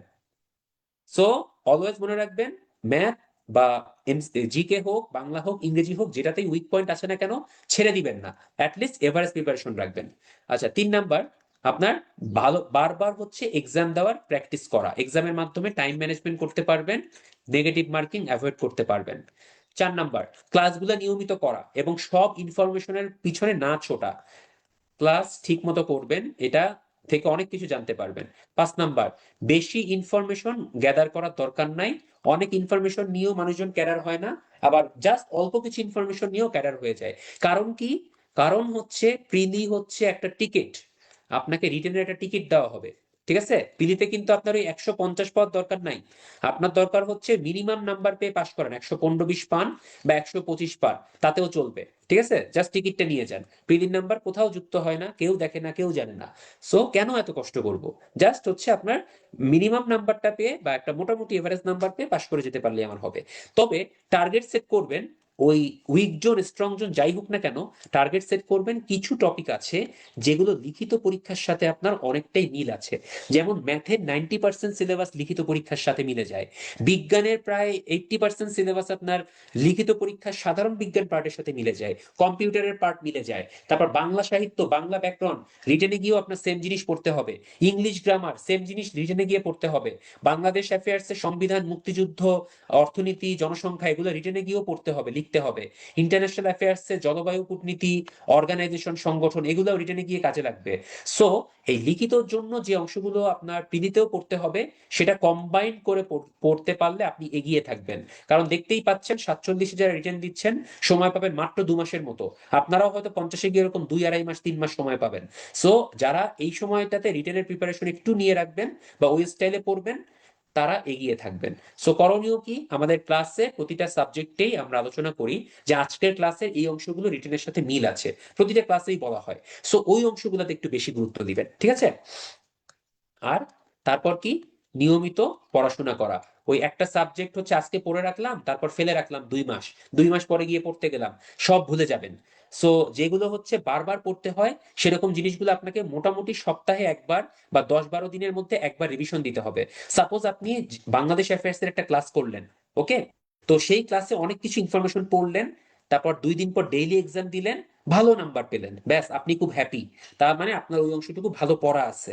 আপনি আর 1-1.5 মাসের মধ্যে ওই জিনিসটা ধরলেন না। কি হবে জানেন? মানুষের ব্রেনের একটা ক্যাপাসিটি আছে। আপনাকে এই মুহূর্তে আমি যে কথাটা বললাম, এই মুহূর্তে যে ছবিটা আমি আপনাকে দেখালাম, তার সর্বোচ্চ 60 থেকে 70% আপনার আগামী আধা ঘন্টার মধ্যে মনে থাকবে একবার দেখার পরে। এরপর যত সময় যাবে, ধীরে ধীরে এই পার্সেন্টেজটা কমতে থাকবে। এটা কিন্তু সাইন্টিফিক ব্যাখ্যা। সো আপনি যদি একটা ইনফরমেশন পড়ার পর 1 মাস মানে 30 দিন, কত সময় হয় 30 দিনে? 24 ঘন্টা, এত মিনিট, এত সেকেন্ড, তাই না? এরপর এই সময়ের মধ্যে যদি আপনি এটা না পড়েন, না দেখেন, আপনার ব্রেন কিন্তু আস্তে আস্তে ওটা ছেড়ে দিবে আর ভুলে যাবেন। তখন আর কিন্তু কোনো কাজ হবে না। সো এই জন্য কিছু টপিক থাকে যেগুলো বারবার পড়তে হয়, অ্যাটলিস্ট 7 দিন, 10 দিন, 12 দিন অন্তর অন্তর রিভিশন দিবেন। এই কাজটা দরকার, নিয়মিত পড়া বা রিভিশন দেওয়া। আচ্ছা, অতিরিক্ত ইনফরমেশনের সাথে আরেকটা কথা বলি, বেশি ইনফরমেশন মনে রাখার কিছু অসুবিধা হচ্ছে। আপনার ব্রেন কিন্তু একটা হার্ড ডিস্কের মতো। সাপোজ আপনি 1 টেরাবাইট হার্ড ডিস্ক কিনলেন, এই 1 টেরাবাইট হার্ড ডিস্কের মধ্যে কি আপনি 1 টেরাবাইটের বেশি ইনফরমেশন রাখতে পারবেন? পারবেন না। আপনি যদি বলেন যে আসো তো নিয়ে আসো 2 টেরাবাইট ইনফরমেশন, ঠাইসে ঠাইসে ঢুকাই দেই, হবে? হবে না, নিতে পারবে না। সো আপনার ব্রেনও কিন্তু এরকম একটা ক্যাপাসিটি বিশিষ্ট। আপনি যত বেশি অতিরিক্ত ইনফরমেশন নিবেন, পুরোনো ইনফরমেশন গুলো হচ্ছে ডিলিট হতে থাকবে। ঠিক আছে? একটা বাসা বাড়ির মতো, ফার্নিচার ঢুকানোর একটা লিমিটেশন আছে, এর বেশি ফার্নিচার ঢুকাইতে পারবেন না। সো ব্রেনটাকে ওইভাবে চিন্তা করেন, যেগুলা কার্যকরী ইনফরমেশন বা ইম্পর্টেন্ট ইনফরমেশন সেগুলোকে একটু ঝালাই বাছাই করে আলাদাভাবে রাখতে হবে। আর যেগুলো অদরকারি সেগুলা হালকা পাতলা মনে রাখতে হবে, বেশি সিরিয়াস হওয়া যাবে না। সো এই হচ্ছে আপনার পুরো প্রিপারেশন এবং পরীক্ষা দেওয়ার মোটামুটি কৌশল, যা আমি এতক্ষণ আলোচনা করলাম।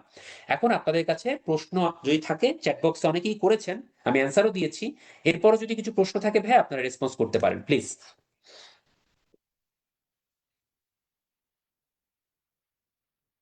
যদি হ্যান্ড রেজ করে কথা বলতে চান, সেই অপশনটাও আমি দিতে পারি, হ্যান্ড রেজ করতে পারেন। সাইদ ভাই বলেছেন উত্তরণের বইগুলো কি লিখিত সমন্বয়ে বের হয়েছে কিনা? জি ভাইয়া, মিক্স করেই লেখা হয়েছে, এগুলোর সাথে আমরাও জড়িত, আমরাও কাজ করেছি। সো আমরা জানি। আচ্ছা, একজন বলেছে সবকিছুই কি শেষে ভাগ্যের উপর? ভাইয়া, ভাগ্যের উপর কিছু রাখা যায়, বাট পুরাটা ভাগ্যের উপর রাখা তো ঠিক না, তাই না? কি বলেন? আমি বলবো বিসিএস বলেন, পিলি বলেন, বা যে কোনো চাকরির পরীক্ষাই বলেন না কেন, 70 থেকে 80% হচ্ছে আপনার প্রচেষ্টার উপরে, আর 20 থেকে 30% সৃষ্টিকর্তার উপরে ছাড়তে হয়। ভাগ্য বলে ব্যাপার আছে। কোনো কোনো সময় এই 20% জয়ী হয়ে যায়, কোনো কোনো সময় 80% জয়ী হয়ে যায়, ঠিক আছে? সো পুরোপুরি ভাগ্য বলা যাবে না। আচ্ছা, আমি একটু চ্যাট বক্সের উত্তর প্রশ্নগুলো আগে একটু পড়ে নিই, তারপরে আমি হ্যান্ড রেজের অপশনটা দিচ্ছি। আচ্ছা, ফ্রিকোয়েন্টলি কি ধরনের ভুল হয় ফার্স্ট টাইমারদের এক্সাম দিতে গিয়ে? আচ্ছা, ফ্রিকোয়েন্টলি যে ভুলগুলো আপনি করবেন সেটা হচ্ছে জানা ইনফরমেশনটা ভুল হয়ে যায়, দেখবেন। মানে আপনি হয়তো পড়ছেন 1861, পরীক্ষার হলে 1862 দিয়ে ফেলছেন, বা পড়ছেন হয়তো এইটা রবীন্দ্রনাথের, ভুল করে হয়তো অন্য কারো নাম দিয়ে আসবেন। এই ভুলগুলো হবে প্রথম দিকে, পরে ধীরে ধীরে ঠিক হবে। স্লো লার্নাররা কিভাবে পড়বেন ভাইয়া? স্লোলি পড়েন, ধীরে ধীরে, আস্তে আস্তে স্পিড আপ হবেন, দেখবেন আস্তে আস্তে মানে আপনি স্পিডটা গেইন করতে পারবেন। নেগেটিভ অ্যান্ড স্কিপ মার্কের ক্যালকুলেশন ক্লিয়ার না? আচ্ছা আয়শা আপু, ক্লাসটা রেকর্ডেড থাকবে, আরেকবার একটু দেখে নিবেন, কারণ নেগেটিভ এবং স্কিপ মার্কের ক্যালকুলেশন অনেকক্ষণ ধরে আলোচনা করেছি। প্লিজ আরেকবার একটু রেকর্ডটা দেখবেন। আচ্ছা, কতটুকু পড়বো কিভাবে বুঝবেন? আচ্ছা ঠিক আছে, ক্লাস শুরু করেন ভাইয়া, তাহলে বুঝতে পারবেন, এটা এখন বলাটা কঠিন। উইকলি, মান্থলি এক্সামে কত পার্সেন্ট নাম্বার পেলে বুঝতে পারবো প্রিপারেশন ভালো হচ্ছে? এটারও কোনো ঠিক ঠিকানা নাই ভাই। উইকলি এক্সামে 80% নাম্বার পেয়েও প্রিলি ফেল করছে, উদাহরণ আছে। সো ডাজেন্ট ম্যাটার, চেষ্টা করেন সর্বোচ্চটা দেওয়ার জন্য, মানে সন্তুষ্ট হওয়া যাবে না। 80% নাম্বার পাইলে 85%-এর জন্য প্রস্তুতি নেন, 85% পাইলে 90%-এর জন্য প্রস্তুতি নেন, সমস্যা কি? পড়ার টেবিলে বসে থাকার টিপস, ভাইয়া গ্লু লাগায় বসতে পারেন, তাহলে আর উঠতে পারবেন না চাইলেও, এটা একটা টিপস হতে পারে। আর বাকি টিপসটা হচ্ছে আপনার ইচ্ছা বা আগ্রহ। আপনার যদি টার্গেট থাকে আপনার কোনো একটা চাকরি লাগবে, সেটা বিসিএস হোক বা গভর্নমেন্ট হোক বা অন্য কোনো চাকরি হোক, অটোমেটিক্যালি আপনি পড়ার টেবিলে চলে যাবেন। আর আপনার যদি টার্গেট না থাকে, ঠিকঠাক মতো ডিটারমিনেশন না থাকে, আপনাকে আমি কেন, গ্লু লাগাইলেও গ্লু সহ উঠে যাবেন আপনি ভাই, সরি টু সে। আচ্ছা, কোনটা বেশি ইম্পর্টেন্ট কোনটা কম? ভাইয়া ক্লাস করতে হবে, ক্লাস করলে বুঝবেন, ক্লাসে আলোচনা হবে ভাইয়া, এটা তো একবারে বলা কঠিন, কারণ প্রতিটা ক্লাসে অনেক টপিক থাকবে, সেই টপিক ওয়াইজ আসলে ইম্পর্টেন্স নন ইম্পর্টেন্সটা আলোচনা করা যাবে। প্রিলির মার্কস রিটেনে ক্যারি হয় না, লিখিতের জন্য আলাদা বই আছে। উত্তরণের বইগুলো প্রিলির জন্য রিটেনের কাজ করবে কিনা? অনেকগুলোই কাজ করবে, কিছু কিছু কাজ করবে না। মেইন এক্সামে অ্যাডমিট কার্ডে রাফ করা যায় কিনা? ভুলেও করেন না ভাইয়া, প্রশ্নপত্রে করেন তাও ভালো, অ্যাডমিট কার্ডে কিচ্ছু করবেন না। আচ্ছা, নিজেকে কিভাবে প্রতিদিনের জন্য পড়াশোনায় ধরে রাখবো? ওই যে ভাইয়া ডিটারমিনেশন। নিশাদ বলেছেন সিলেবাস দেখে ইনফরমেশন গেইন করবেন, ফার্স্ট টাইম দিবেন। ভাই ফার্স্ট টাইম যেহেতু আপনার সমূহ সম্ভাবনা আছে, লেগে থাকেন যেভাবে বললাম, কোশ্চেন অ্যানালাইসিস করেন, ক্লাসগুলো করেন, নিয়মিত পড়াশোনা করেন, পরীক্ষা দেন। সময় লাগবে, 1-2 মাস পর আপনি দেখবেন অনেকটাই কভার করে ফেলেছেন। সম্ভাব্য কাটমার্ক 50তম? আপু পরীক্ষাই তো হইলো না, কিভাবে বলতাম? রেকর্ডিং কিভাবে পাবেন? ক্লাসে, পাঁচ ক্লাসে গেলে পাবেন, আইডিতে ঢুকবেন, পাঁচ ক্লাসে দেওয়া আছে। এমবিবিএস পড়ে জেনারেল ক্র্যাক করা ইম্পসিবল মনে হয় কিনা? না ভাইয়া, বহুত এমবিবিএস পড়ে জেনারেল কেন, বহুত ভালো ভালো ক্যাডার ক্র্যাক, ইনশাল্লাহ চিন্তা করার কিছু নেই, আপনিও পারবেন। জিকের জন্য উত্তরণের বই ছাড়া অন্য কোনো বই পড়তে হবে কিনা? উত্তরণের বইটা আগে ঠিক মতো পড়েন ভাই, একটা ভালো করে। অন্য কোনো বই লাগলে টিচাররা বা ভাইয়ারা ক্লাসে একটু বলে দিবে। প্রতিটা ক্লাসের শুরুতে আমরা রেফারেন্স বই নিয়ে আলোচনা করব। ক্লাস আর পরীক্ষায় কি যথেষ্ট? মোর দেন এনাফ ভাইয়া, পড়েন না, দেখেন 1 মাস নিজেই দেখেন কোনো পরিবর্তন হয় কিনা। একদিনে কতগুলো টপিক কভার করা বেটার? ভাই এটা ডিপেন্ড করতেছে, কিছু কিছু সাবজেক্ট আছে যেগুলো ডেইলি পড়তে হয়, যেমন ডেইলি কিছু ম্যাথ প্র্যাকটিস করা ভালো আধা ঘন্টা, ডেইলি ইংরেজি গ্রামার চর্চা করা ভালো, এই টাইপের কিছু জিনিসগুলো ডেইলি পড়তে হয়। আর বাকিগুলো ডিপেন্ড করছে আপনি ক্লাসের উপর পড়াশোনা করবেন, যে ক্লাসটা হয়েছে সেই ক্লাসটা নিয়ে পড়াশোনা করবেন। 50-এ রিটেন ব্যাচ শুরু হয়েছে, ভাইয়া ভর্তি হতে পারেন, কারণ রিটেনের জন্য কিন্তু বেশি টাইম পাবেন না। সো প্রিলিম প্যারালাল রিটেনের একটা কোর্স আছে, ডেফিনেটলি ট্রাই করতে পারেন যদি আপনার মনে হয় আপনি কভার করতে পারবেন।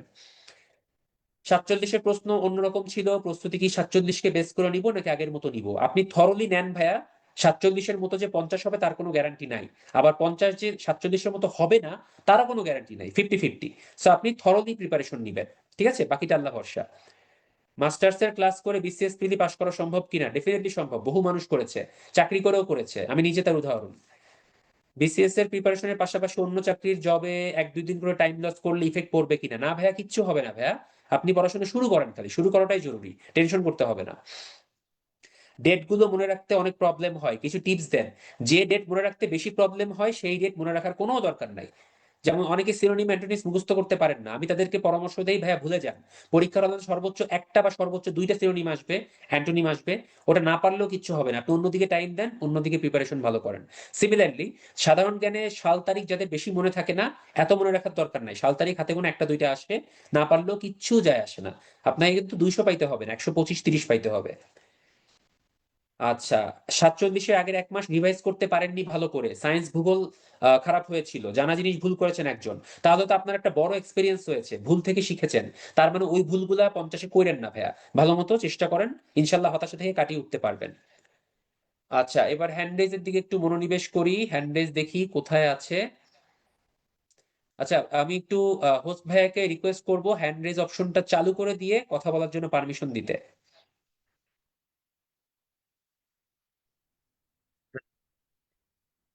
সাইফ, আপনি কথা বলতে পারেন সাইফ। মাইক্রোফোন আনমিউট করে কথা বলতে পারেন। আসসালামু আলাইকুম। হ্যাঁ, ওয়ালাইকুম আসসালাম ভাইয়া, শুনতে পাচ্ছি, প্লিজ বলেন। যে আমি বলছিলাম যে আপনি বলছিলেন যে অতিরিক্ত তথ্যের যে বোঝাটা ওটা যাতে আমরা না নেই। তো আমরা দেখলাম যে 47-এ আমি ফ্রেশার হিসেবে পরীক্ষা দিয়েছিলাম। তো সেখানে দেখলাম যে কিছু প্রশ্ন গভীর থেকে আসছে, ডিপ, অনেক ডিপলি কোয়েশ্চেন হয়েছে। আমরা এখানে কিভাবে ব্যালেন্স করব যে অতিরিক্ত তথ্যটা আমি কিভাবে নিচ্ছি বা আমি বাদ দেব? আমি বুঝতে পেরেছি ভাইয়া, আমি বুঝতে পেরেছি, আমি উত্তরটা দিচ্ছি আপনাকে, দাঁড়ান। সবার জন্য বলছি, খুব সুন্দর একটা প্রশ্ন, খেয়াল করেন সবাই একটু। কথা হচ্ছে 47-এ যারা আপনারা বলছেন যে অনেক ডিপ থেকে প্রশ্ন এসেছে, আমি সম্পূর্ণ 100% একমত। অনেক ডিপ থেকে প্রশ্ন এসেছে কিছু, কিন্তু আপনারা অনেকেই এক জিনিসটা খেয়াল করেননি। 47-এ যে 200টা প্রশ্ন আছে, আমাদের উত্তরণ থেকে একটা অ্যানালাইসিস বের করা হয়েছিল যে কতটা সাধারণ প্রশ্ন ছিল বা এভারেজ প্রশ্ন ছিল বা সহজ ছিল, কতটা কঠিন ছিল, কতটা অতি কঠিন ছিল। এরকম একটা অ্যানালাইসিস আমরা বের করেছিলাম, আমরা 2-3টা ক্লাসেই দেখিয়েছি। তো সেখান থেকে আপনারা দেখতে পাবেন 200-র মধ্যে অ্যারাউন্ড 80 থেকে 85টার মতো বা 80টার কাছাকাছি কোশ্চেন ছিল, যেগুলো একদম রেগুলার প্রিপারেশন থেকে যে কেউ উত্তর করতে পারে। ঠিক আছে। আর মোটামুটি মনে হয় 30-40টা ছিল যেগুলো ছিল একটু এভারেজ বা একটু কঠিন টাইপের, হালকা হালকা কঠিন। ঠিক আছে। আর মোটামুটি 50-60টা ছিল হচ্ছে খুবই কঠিন। সো আপনারা একটু খেয়াল করেন, আমি সবসময় বলি এই রেগুলার বা যেগুলো একটু সহজ প্রশ্ন, যেগুলো কমন থেকে আসে বা মোটামুটি রেগুলার প্রিপারেশনের মাধ্যমে যেগুলো পারা যায়, সেই জায়গাগুলোতেই কিন্তু আপনারা ভুল করেছেন। একটু আগে চ্যাট বক্সে একজন ভাইয়া বললেন জানা জিনিসের মধ্যে 10-12টা ভুল করেছেন। সো এই কারণে তিনি টিকতে পারেননি। সো এই কাজটাই আপনারা করেন না প্লিজ। প্রতিটা বিসিএসসি এরকম 80 থেকে 90টা, মতান্তরে 100টার উপর থাকে, যেগুলো হচ্ছে জানা ইনফরমেশন। অনেক বইতে কমন থাকে, বই থেকে আসে, বা বাজারে যত বই আছে, উত্তরের বই আছে, সব বই থেকেই মোটামুটি কমন থাকে। কিন্তু এইগুলোর মধ্যেই আমরা ভুল করি। তো এই ভুলের সংখ্যাটা আপনারা কমিয়ে আনতে হবে। এটা কমিয়ে আনতে পারলে, খেয়াল করেন, আপনি যদি এই 247 এমসিকিউতে, আপনি 47-এর পিলিতে 80-85টার মধ্যে আপনি যদি অ্যাটলিস্ট 75 থেকে 80টা কাভার করতে পারতেন, যে হ্যাঁ আমি এখানে কোনো ভুল করি নাই, আর এই এভারেজ যে 30-40টা ছিল এর মধ্যে যদি অ্যাটলিস্ট 15 থেকে 20টা পারতেন, তাতেও কিন্তু আপনার 100-র কাছাকাছি নাম্বার চলে যেত। আপনার কিন্তু কঠিন জিনিস টাচ করারই দরকার হতো না। সো এই ভুলটা আমরা করি, এই ভুলটা আমরা বুঝতে পারি না। সো এইভাবে প্রিপারেশনটা নিতে হবে। ঠিক আছে। আমি মনে হয় বুঝাতে পেরেছি ভাইয়া। ঠিক আছে, ধন্যবাদ। পরবর্তী ভাইয়াকে অনুরোধ করবো প্রশ্ন করার জন্য। 50 বিসিএস কবে হতে পারে ভাইয়া? এখনো শিওর না, তবে এটা সার্কুলার আসবে নভেম্বর, ইনশাল্লাহ, হয়তো 3 থেকে 4 মাস সময় দিতে পারে। সুমন মাইক্রোফোন অন করে কথা বলতে পারেন। নিউজ পেপার থেকে ইনফরমেশন পড়তে গেলে কি করবেন ভাইয়া? নিউজ পেপার পড়ার টেকনিকটা আপনাকে আমরা শিখিয়ে দিব ক্লাসে। ইন্টারন্যাশনাল অ্যাফেয়ার্স এটা আমরা বলবো, বাংলাদেশ অ্যাফেয়ার্সেও বলবো, প্লিজ। Thank you. হ্যাঁ, সুমন ভাইয়া কথা বলুন প্লিজ।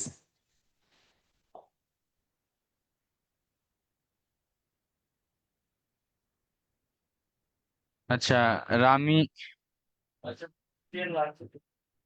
রামিরাজ কথা বলতে পারেন।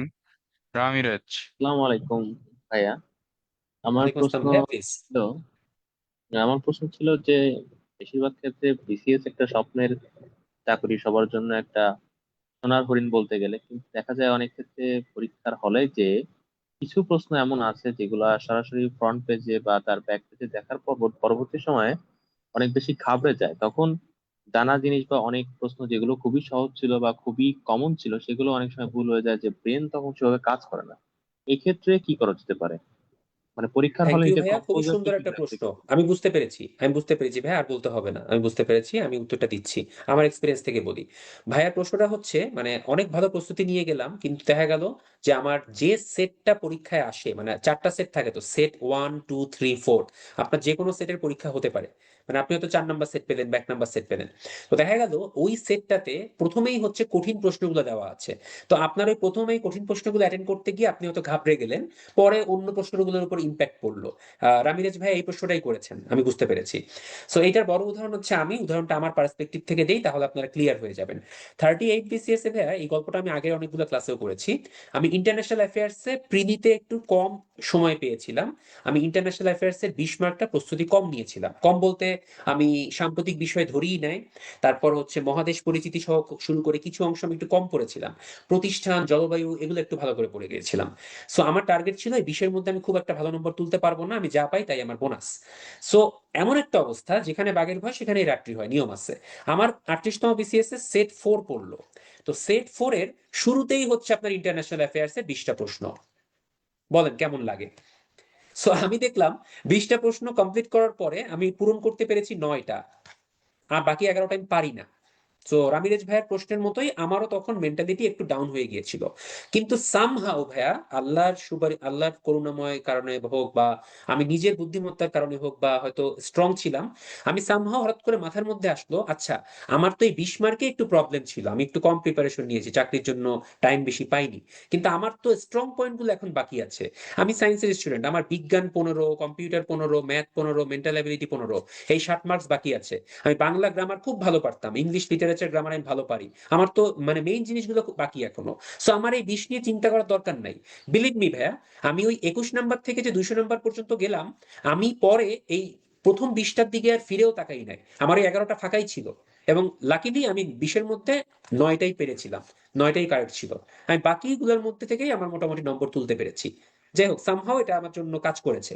সো এইটার পরিপ্রেক্ষিতে আমি বলতে পারি, শুরুতে এরকম একটা মানে আনপ্লিজেন্ট ঘটনা ঘটে যাওয়ার পরেও কামব্যাক করা যায়। সো আপনাদের এরকম হতে পারে, হয়তো কারো ম্যাথটা খারাপ লাগে, ম্যাথ শুরুতে পড়েছে, আপনি হয়তো ম্যাথ খুব বেশি করতে পারলেন না, বা কারো জিকে খারাপ লাগে, জিকেটা শুরুতে পড়েছে, বাংলা খারাপ লাগে, বাংলা শুরুতে পড়েছে।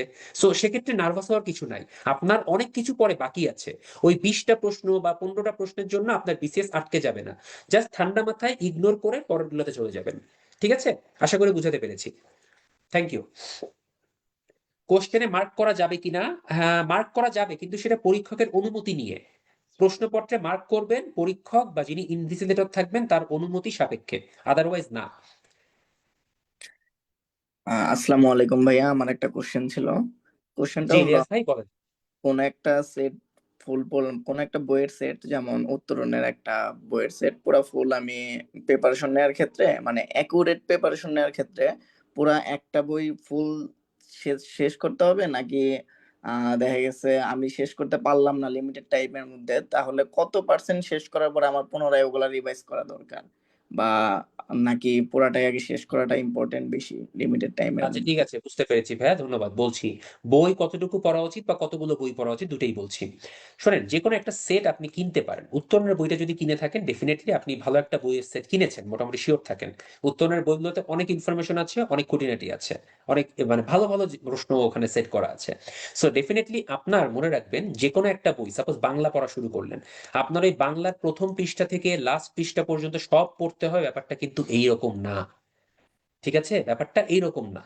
আপনার ক্লাস করলে আপনি ধরতে পারবেন যে আপনার কতটুকু পড়তে হবে, কি পড়তে হবে। ক্লাসের টপিকগুলো আমরা যে পিডিএফটা দিব, আমরা যে লেকচারে যে অংশগুলো পড়াবো, যে অংশগুলোতে বেশি হাইলাইট করবে টিচাররা, ওই অংশগুলো আপনি উত্তরণের বই থেকে তারপর একটু মার্ক করে নিয়ে তারপর পড়বেন। সেক্ষেত্রে যদি কোনো জায়গায় গ্যাপ পড়েও থাকে, সমস্যা নাই ভাইয়া, মানে একদম যে ফার্স্ট টু লাস্ট মানে সব পড়তে হবে ব্যাপারটা এরকম না। প্যারা নেওয়ার কোনো দরকার নাই। গ্যাপ থাকবে, লাস্টের দিকে গিয়ে সময় পাবেন ক্লিয়ার করার জন্য। তারপরে যদি গ্যাপ কভার না হয়, বিসমিল্লাহ বলে পরীক্ষার হলে রওনা দিবেন, টেনশন নেওয়ার কোনো কারণ নাই। ওকে, এটা গেল নাম্বার ওয়ান, যে কোনো একটা সেট বই কেনার পরে। অনেকে আছেন একাধিক সেটের বই কিনেন, উত্তরণের বই তো কিনছি, যাই ওইদিকে আপনার রহিম সাহেব একটা বই বের করছেন, করিম সাহেব একটা বই বের করছেন, বিজ্ঞানে আপনার জুনায়েদ বই বের করছেন, জাস্ট নাম বলছি র্যান্ডমলি আর কি। তো ওই বইগুলো কিনি। তো এইটাতে হয় কি জানেন, ওরকম আপনি একটা নৌকায় চলতেছেন, পাশে একটা সুন্দর নৌকা দেখলেন, আপনার এক ঠ্যাং দিলেন এই নৌকায়, আর এক ঠ্যাং দিলেন আরেক নৌকায়, এর পাশে আরেকটা সুন্দর নৌকা আসলো, আপনি তারপর হাত দিলেন এই নৌকায়, মাথা দিলেন আরেক নৌকায়, আলটিমেটলি একটু পর যখন নৌকাগুলো একটু সরে যাবে, চিটপটাং হয়ে খালের মধ্যে পড়বেন, পানির মধ্যে পড়বেন। সো অতিরিক্ত বই কিন্তু কখনোই আপনার জন্য মঙ্গলকর না। ঠিক আছে? একটা সেটে স্টিক থেকে মোটামুটি পড়লে হয়, কারণ কোনো বই থেকেই আপনি 100% যে কমন পাবেন এই গ্যারান্টি কেউ আপনাকে দিতে পারবে না। বাট অ্যাটলিস্ট যে কোনো একটা ভালো সেটের বই কিনলে, আমি একটু আগে যে একজন ভাইয়ের প্রশ্নের উত্তরে বলছিলাম যে 80-85টা সহজ প্রশ্ন থাকে প্রতি বিসিএস এ, সেই সহজ প্রশ্নগুলো অ্যাটলিস্ট আপনি ওখান থেকে পাবেন একটা ভালো সেটের বই কিনলে। ঠিক আছে? আমি মনে হয় বুঝাতে পেরেছি ভাইয়া, ধন্যবাদ। জি ভাইয়া, বুঝতে পারছি। ধন্যবাদ।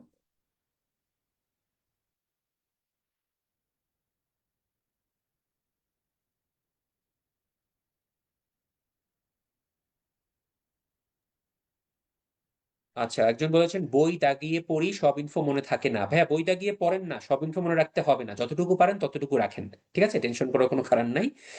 আচ্ছা, ক্লাস 2 ঘন্টাও হবে, কোনোটা 3-4 ঘন্টাও হবে, আমাদের ক্লাসের টাইমে ঠিক নাই। যতক্ষণে সিলেবাস শেষ হয় ততক্ষণ আমরা ক্লাস টাইম কন্টিনিউ করি, বাট এভারেজ 2 ঘন্টা প্লাস মাইনাস। আচ্ছা, সাইদ ভাই কথা বলতে পারেন এখন, প্লিজ আনমিউট করে কথা বলেন। আমি চ্যাট বক্সে কিছু কোয়েশ্চেন করছিলাম, ওখানে একটা ছিল যে ক্লাস রুটিনের ব্যাপারটা। ওখানে আমার ড্যাশবোর্ডে আমি ক্লাস রুটিন পাইনি। আচ্ছা, মামুন ভাইকে একটু অনুরোধ হ্যাঁ করবো হ্যাঁ হ্যাঁ উত্তরটা দেওয়ার জন্য। হ্যাঁ হ্যাঁ ক্লাস রুটিনটা ড্যাশবোর্ডে থাকে না ভাই। ক্লাস রুটিনটা আপনাকে ওয়েবসাইট থেকে নিতে হবে। ক্লাস ড্যাশবোর্ডে আপনি আপনার মাই রুটিন পাবেন, নেক্সট ক্লাসটা আপনি দেখা গেছে যে আপনি পাবেন ওখানে। নেক্সট ক্লাসটা দেখা যাচ্ছে যে ক্লাসের আগের দিনই সাধারণত, বা আগের দিন বা তার আগের দিন দেওয়া হয়। আর ফুল যে রুটিনটা, এই ফুল রুটিনটা নেওয়ার জন্য আপনাকে উত্তরণ ডট একাডেমিতে ঢুকতে হবে। উত্তরণ ডট একাডেমিতে ঢুকে আপনার যে কোর্সটা অপটিমাম ব্যাচ, ওই অপটিমাম ব্যাচের মধ্যে যে দেখবেন যে নিচে ডাউনলোড রুটিন লেখা আছে, সেখান থেকে রুটিনটা ডাউনলোড করে নেবেন। আচ্ছা, আর আরেকটা হচ্ছে যে আমরা যারা এই বেচে ভর্তি হয়েছি, অপটিমাম বেচে, অনলাইন বেচে, সেখানে স্টুডেন্টদের কোনো গ্রুপ আছে কিনা? না, আলাদাভাবে আমাদের কোনো গ্রুপ নেই। আপনাদের জন্য আছে যে আমাদের উত্তরণের ফেসবুক গ্রুপ, এখান থেকেই আপনারা ইয়াটা করতে পারবেন। আর সাথে তো কোশ্চেন কিউএনএ যে ডিপার্টমেন্টটা আছে, কিউএনএ ডিপার্টমেন্টে কোশ্চেন গুলা করতে পারবেন। সবার কোশ্চেন সবাই দেখতে পারে সেগুলা, আচ্ছা, কিউএনএ লাস্ট সেশন যেটা আছে। জি জি, লাস্ট কোয়েশ্চেন হচ্ছে যে যে লাইভ এক্সাম গুলো হবে সেটা কি 24/7 ওপেন থাকবে?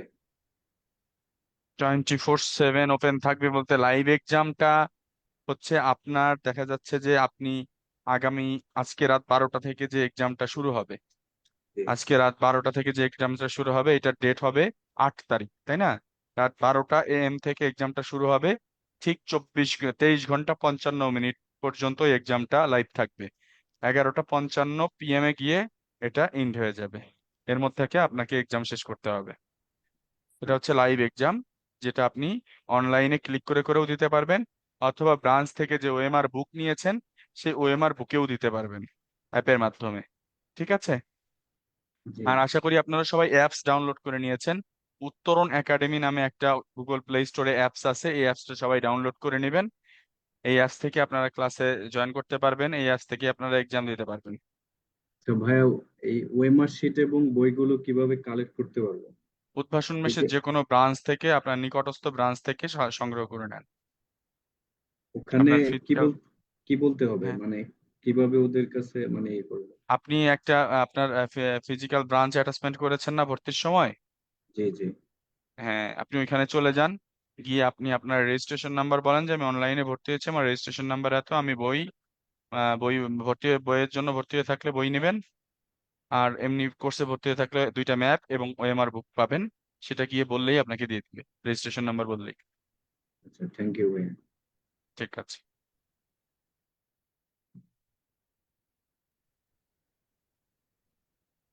চ্যাট বক্সে আরো 2-একটা প্রশ্ন এসেছে, আমরা একটু দেখি। আচ্ছা, ক্লাস 7টা থেকে শুরু হওয়ার কথা ছিল ভাইয়া, এটা একটু ক্লিয়ার করে দিবেন মামুন ভাই, সমস্যা নাই। 7টায় হলে বা 6:30 হবে কিনা এটা ক্লিয়ার করে দিবেন। আচ্ছা, অ্যাপেল স্টোরে সফটওয়্যার আছে কিনা? মামুন ভাই, অ্যাপেল স্টোরে সফটওয়্যার আছে নাকি আমাদের?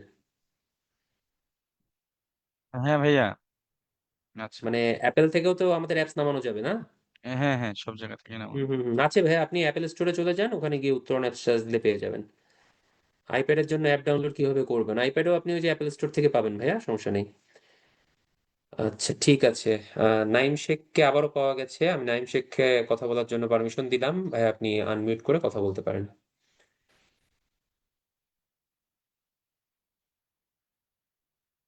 হ্যাঁ, আনমিউট করে কথা বলেন। হুম। হ্যালো ভাইয়া, শুনতে ওই পাচ্ছি ভাইয়া, প্লিজ। মাস্টার ক্লাসটা আমি বুঝতেছি না। ওই মাস্টার ক্লাসটা কি ওইটা কিসের জন্য দেওয়া হয়েছে? আমি এটা বুঝতেছি না। হ্যাঁ, মাস্টার ক্লাসটা দেওয়া হয়েছে হচ্ছে আপনার, মাস্টার ক্লাসের সংখ্যা মোটামুটি 360টার মতো আছে, 360। হ্যাঁ, তো মাস্টার ক্লাসের ব্যাপারটা হচ্ছে আপনার ছোট ছোট টপিকে ভাগ করা হয়েছে প্রতিটা আপনার সাবজেক্টকে। ধর বাংলার মধ্যে মাস্টার ক্লাস আছে এতগুলো, ইংরেজিতে এতগুলো। তো ওই টপিক থেকে প্রিভিয়াস ইয়ারে যতগুলো প্রশ্ন এসেছে সেই প্রশ্নগুলো সলভ এবং ওই অনুযায়ী আপনার হচ্ছে টপিকগুলোর ব্যাখ্যা। অর্থাৎ আপনি একদম মানে জিরো থেকে প্রিপারেশন শুরু করতে চাইলে মাস্টার ক্লাসটা আপনার জন্য ভেরি ভেরি ইম্পর্টেন্ট। এই ক্লাসগুলো দেখলে আপনি প্রিভিয়াস ইয়ারের কোশ্চেন যেরকম সলিউশন দেখতে পাবেন, ব্যাখ্যা দেখতে পাবেন, এবং ওই রিলেটেড টপিক থেকে কিছু সম্ভাব্য প্রশ্ন এবং ওই রিলেটেড এর ব্যাখ্যাগুলো আপনি ওখান থেকে পাবেন। ঠিক আছে, এটাই হচ্ছে মাস্টার ক্লাসের টার্গেট।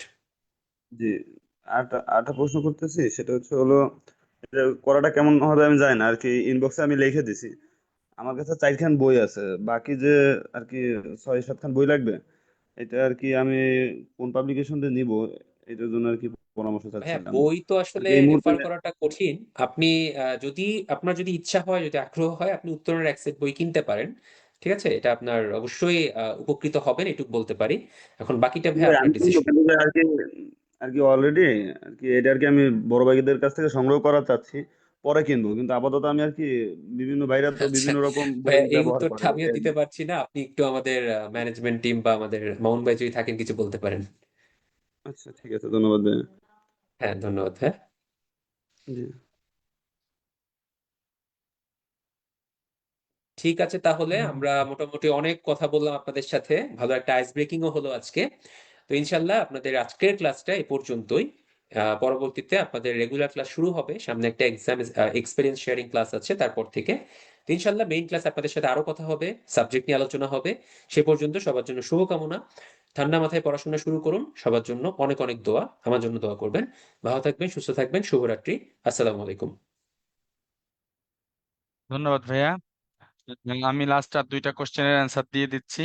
সেটা হচ্ছে সাদমিন তাহমিদ প্রশ্ন করেছেন দুইটা ডিভাইসে একসাথে লগ ইন করা যায় কিনা। আপনি একই সাথে দুইটা ডিভাইসে লগ ইন করতে পারবেন না, আপনাকে যে কোনো একটা ডিভাইসে লগ ইন করে করতে হবে। পরবর্তীতে আপনি ডিভাইস চেঞ্জ করতে পারবেন, but একসাথে দুই জায়গায় লগ ইন করে রাখতে পারবেন না, আপনি আপনার আইডিটা দিয়ে ক্লাস করতে পারবেন না আর কি। আর ব্রাঞ্চে গিয়ে পরীক্ষা দেওয়া যাবে, মিরপুর ব্রাঞ্চে গিয়েছিলাম সন্ধ্যা 7টার কথা বলেছেন, হ্যাঁ। প্রত্যেকটা ব্রাঞ্চের একটি নির্দিষ্ট টাইম আছে আপনার অফলাইন পরীক্ষা দেওয়ার জন্য, কারণ ওইখানে একটা সিট সংখ্যার ব্যাপার থাকে। তো এই জন্য আপনি যে physical branch offline branch select করেছেন, সেই অফলাইন ব্রাঞ্চের যে টাইম অনুযায়ী সেই টাইম অনুযায়ী আপনাকে গিয়ে পরীক্ষায় অংশগ্রহণ করতে হবে। ঠিক আছে, ধন্যবাদ, সবাই ভালো থাকবেন। আর যে কোনো প্রয়োজনে আমাদের যে রুটিনটা আপনাদেরকে দেয়া হয়েছে দেখবেন, ওয়েবসাইটে ঢুকে লগ ইন করবেন না, লগ ইন না করে ওয়েবসাইটে লগ ইন না করে যে অপশনগুলো আসবে বিভিন্ন কোর্স আমাদের, সেখান থেকে অপটিমাম ব্যাচ সিলেক্ট করে আপনারা যে রুটিনটা ডাউনলোড করবেন, সেই রুটিনের নিচে আমাদের নাম্বারগুলো দেয়া আছে। আপনাদের সার্বক্ষণিক এই হটলাইন নাম্বারের পাশাপাশি ওই হোয়াটসঅ্যাপ নাম্বার এবং একটি ফোন নাম্বার দেয়া আছে, আপনারা যে কোনো প্রয়োজনে কিন্তু সেখানে যোগাযোগ করতে পারবেন। হ্যাঁ, যোগাযোগ করে আপনি আপনার অ্যান্সারটা, আপনার কোয়ারিটা করতে পারবেন আর কি। আজিজুল ভাই, ভাই উত্তরটা পাইনি, আপনি কি প্রশ্ন করেছেন আমি ক্লিয়ার না।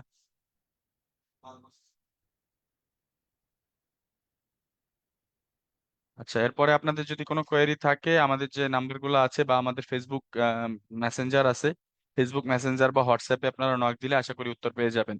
সবাই ভালো থাকবেন, ধন্যবাদ।